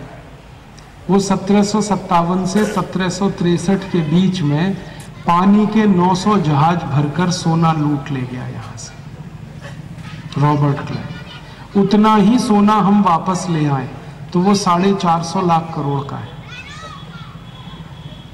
तो इसके लिए हम एक मुकदमे की तैयारी कर रहे हैं। अंतर्राष्ट्रीय अदालत में, इंटरनेशनल कोर्ट ऑफ जस्टिस में एक मुकदमा हम करना चाहते हैं अंग्रेजों के खिलाफ, सबूतों के साथ, प्रमाणों के साथ। दुनिया में पता है अंग्रेज क्या कहते घूमते हैं कि ये भारत से जो सोना आया ये भारत ने हमें गिफ्ट में दिया। हम सिद्ध करेंगे कि वो लूट लिया इन्होंने, और अगर हम ये सिद्ध कर पाए कि वो उन्होंने लूटा है तो वो वापस देना पड़ेगा। और 450 लाख करोड़ का सोना अगर वापस आ गया इंग्लैंड से, तब तो भारत एक ही दिन में सोने की चिड़िया नहीं, सोने का शेर हो जाए। पता है क्या होगा? जैसे ये सोना आएगा उसी दिन एक रात में भारत के रुपए की ताकत डॉलर से 50 गुनी ज्यादा हो जाएगी। अभी $1 45 का है, फिर $1 में $5 हो जाएगा। और रुपया ताकतवर हुआ तो जो हम निर्यात कर रहे हैं इस समय 8 लाख करोड़ का, वो निर्यात हो जाएगा 400 लाख करोड़ का। और दूसरी बड़ी बात होगी कि भारतवासी जो अमेरिका भाग गए थे ये सब वापस आ जाएंगे, क्योंकि ये भागे थे इस लालच में कि $1 में 50 रुपए, फिर $1 में $5 हुआ, तो ये वापस आएंगे। और ये आएंगे तो इनकी बुद्धि, इनकी अकल वापस आएगी, और उस बुद्धि और अकल का उपयोग देश के लिए होगा। तो नई मशीनें बनेंगी, नई टेक्नोलॉजी बनेगी, और भारत फिर दुनिया में बहुत आगे जाएगा। अमेरिका में एक संस्था है नासा, जहां 36% वैज्ञानिक भारत के हैं। अगर ये सब वापस आ जाएं तो नासा जैसी तो कई संस्थाएं हम बना सकते। तो भारत को ऐसा बनाना है जो सोने का शेर हो, सर्वश्रेष्ठ हो, सर्वशक्तिमान हो, शक्तिशाली हो, वैभवशाली हो, समृद्धशाली हो। इसी के लिए ये अभियान हमने शुरू किया है। आप इसमें हमारी थोड़ी मदद करें, यही कहने में आया। आप मदद क्या कर सकते हैं? इस अभियान में हमें 15 से 20 करोड़ मेंबर्स चाहिए पूरे देश में, 15 से 20 करोड़ सदस्य। तो आप इसमें जुड़ जाइए, एक एक व्यक्ति हमारा सदस्य बने जो देशभक्त है, ईमानदार है, चरित्रवान है। ऐसे लोगों का हम संगठन खड़ा कर रहे हैं, और ऐसे 15 से 20 करोड़ लोग हमें पूरे देश में से ढूंढने हैं। आप भी इसमें जुड़ सकते हैं, और इस आंदोलन में जुड़ने के लिए ₹11 का दान देकर आप इसके सदस्य बन सकते हैं। हम हर एक से ₹11 दान ले रहे हैं, और ये वही तरीका है जो महात्मा गांधी ने अपनाया था। महात्मा गांधी हर एक भारतवासी से 25 पैसा लेते थे जब आज़ादी की लड़ाई चल रही थी, 4 आना मेंबर बनाते थे। तो गांधी जी का जो 25 पैसा था वो आज ₹11 के बराबर है। तो हम 11 रुपए लेकर सबको सदस्य बना रहे हैं। आप भी इसमें आ जाएं, सदस्य बने, और ऐसे बहुत सारे दूसरे लोगों को प्रेरणा दें, वो भी सदस्य बने। यही भावना लेकर मैं आया, और आप सब इसमें जुड़ेंगे, 15 से 20 करोड़ सदस्य हो जाएंगे। तो 4 साल में हमें ये सारा काम करना है। और एक सन्यासी ने इस काम का संकल्प लिया है, और सन्यासी जब भी कोई संकल्प लेते हैं वो सब पूरे होते हैं। आज़ादी के पहले एक बड़े सन्यासी थे महर्षि दयानंद सरस्वती, उन्होंने स्वतंत्रता का संकल्प लिया था, और लाखों क्रांतिकारी पैदा हुए, उन्होंने वो संकल्प पूरा किया था। अब फिर आज़ादी के बाद एक संत आए हैं, परम पूजनीय स्वामी रामदेव जी, उन्होंने संकल्प लिया है देश को सोने का शेर बनाना है, जगत गुरु बनाना है। और ये संकल्प पूरा करने के लिए शायद हम और आप आए हैं। तो आप और मैं सब मिलें, इस संकल्प को पूरा करें। मुझे कई बार ऐसा लगता है कि शायद आप और मैं वही हैं जो 1857 में क्रांतिकारियों के या तो सहयोगी रहे हुए होंगे या क्रांतिकारी रहे होंगे। पुनर्जन्म लेकर फिर आए हैं हम इस काम को पूरा करने। और ईश्वर ने एक सन्यासी को फिर भेजा है। पहले भेजा था महर्षि दयानंद सरस्वती को, अब भेज दिया परम पूजनीय स्वामी रामदेव जी। दोनों एक ही परंपरा के सन्यासी, और ये संयोग नहीं है, ये ईश्वर की योजना है। और इस योजना में हम सब अगर लग जाएंगे तो श्रेय हमें मिलेगा और कार्य देश के लिए हो। तो आप सब इसमें जुड़ें, सदस्य बने, यही भावना मेरी आपसे मैं व्यक्त करता हूँ। और ज़्यादा से ज़्यादा लोगों को सदस्य बनाएंगे तो हम सब आपको धन्यवाद करेंगे। देश के लिए आपका जीवन, देश के लिए आपका समय लगे, हमारा धन, हमारा तन, हमारा मन सब देश के लिए समर्पित हो। हम सब इस देश को एक बेहतर बनाए, अच्छा बनाए, सुखद बनाए, समृद्धशाली बनाए, गरीबी, बेरोजगारी, भूखमरी दूर हो और भारत दुनिया में आदर्श देश बने। यही भावना हमें लेकर इस कार्य को पूरा करना है और भारत स्वाभिमान इसी उद्देश्य के लिए है। तो आप सब आएँ, भारत स्वाभिमान में जुड़ें। इस कार्य को पूरा करने के लिए परम पूजनीय स्वामी जी खुद आ रहे हैं। आपका ये जो शक्ति नगर है, यहाँ पर परम पूजनीय स्वामी जी का कार्यक्रम होने वाला है जनवरी के महीने में, और वो आएंगे 29 तारीख को, तो 28 जनवरी को परम पूजनीय स्वामी जी यहाँ आ रहे हैं। आप सब हजारों की संख्या में एकत्रित हों और उनके सामने आप घोषणा करें कि हम सब भारत स्वाभिमान में जुड़ रहे हैं।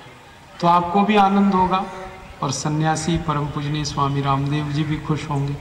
तो हम सब इसी काम में अपने जीवन का कुछ हिस्सा समय के रूप में, धन के रूप में, संसाधन के रूप में अर्पित करें। ये एक राष्ट्र यज्ञ है, महायज्ञ है, सबकी आहुति इस काम में मिले, यही भावना के साथ मैं बोलूँगा भारत माता की। हम सब बोलेंगे जय भारत माता की, भारत माता की, भारत माता की, वंदे वंदे वंदे। धन्यवाद।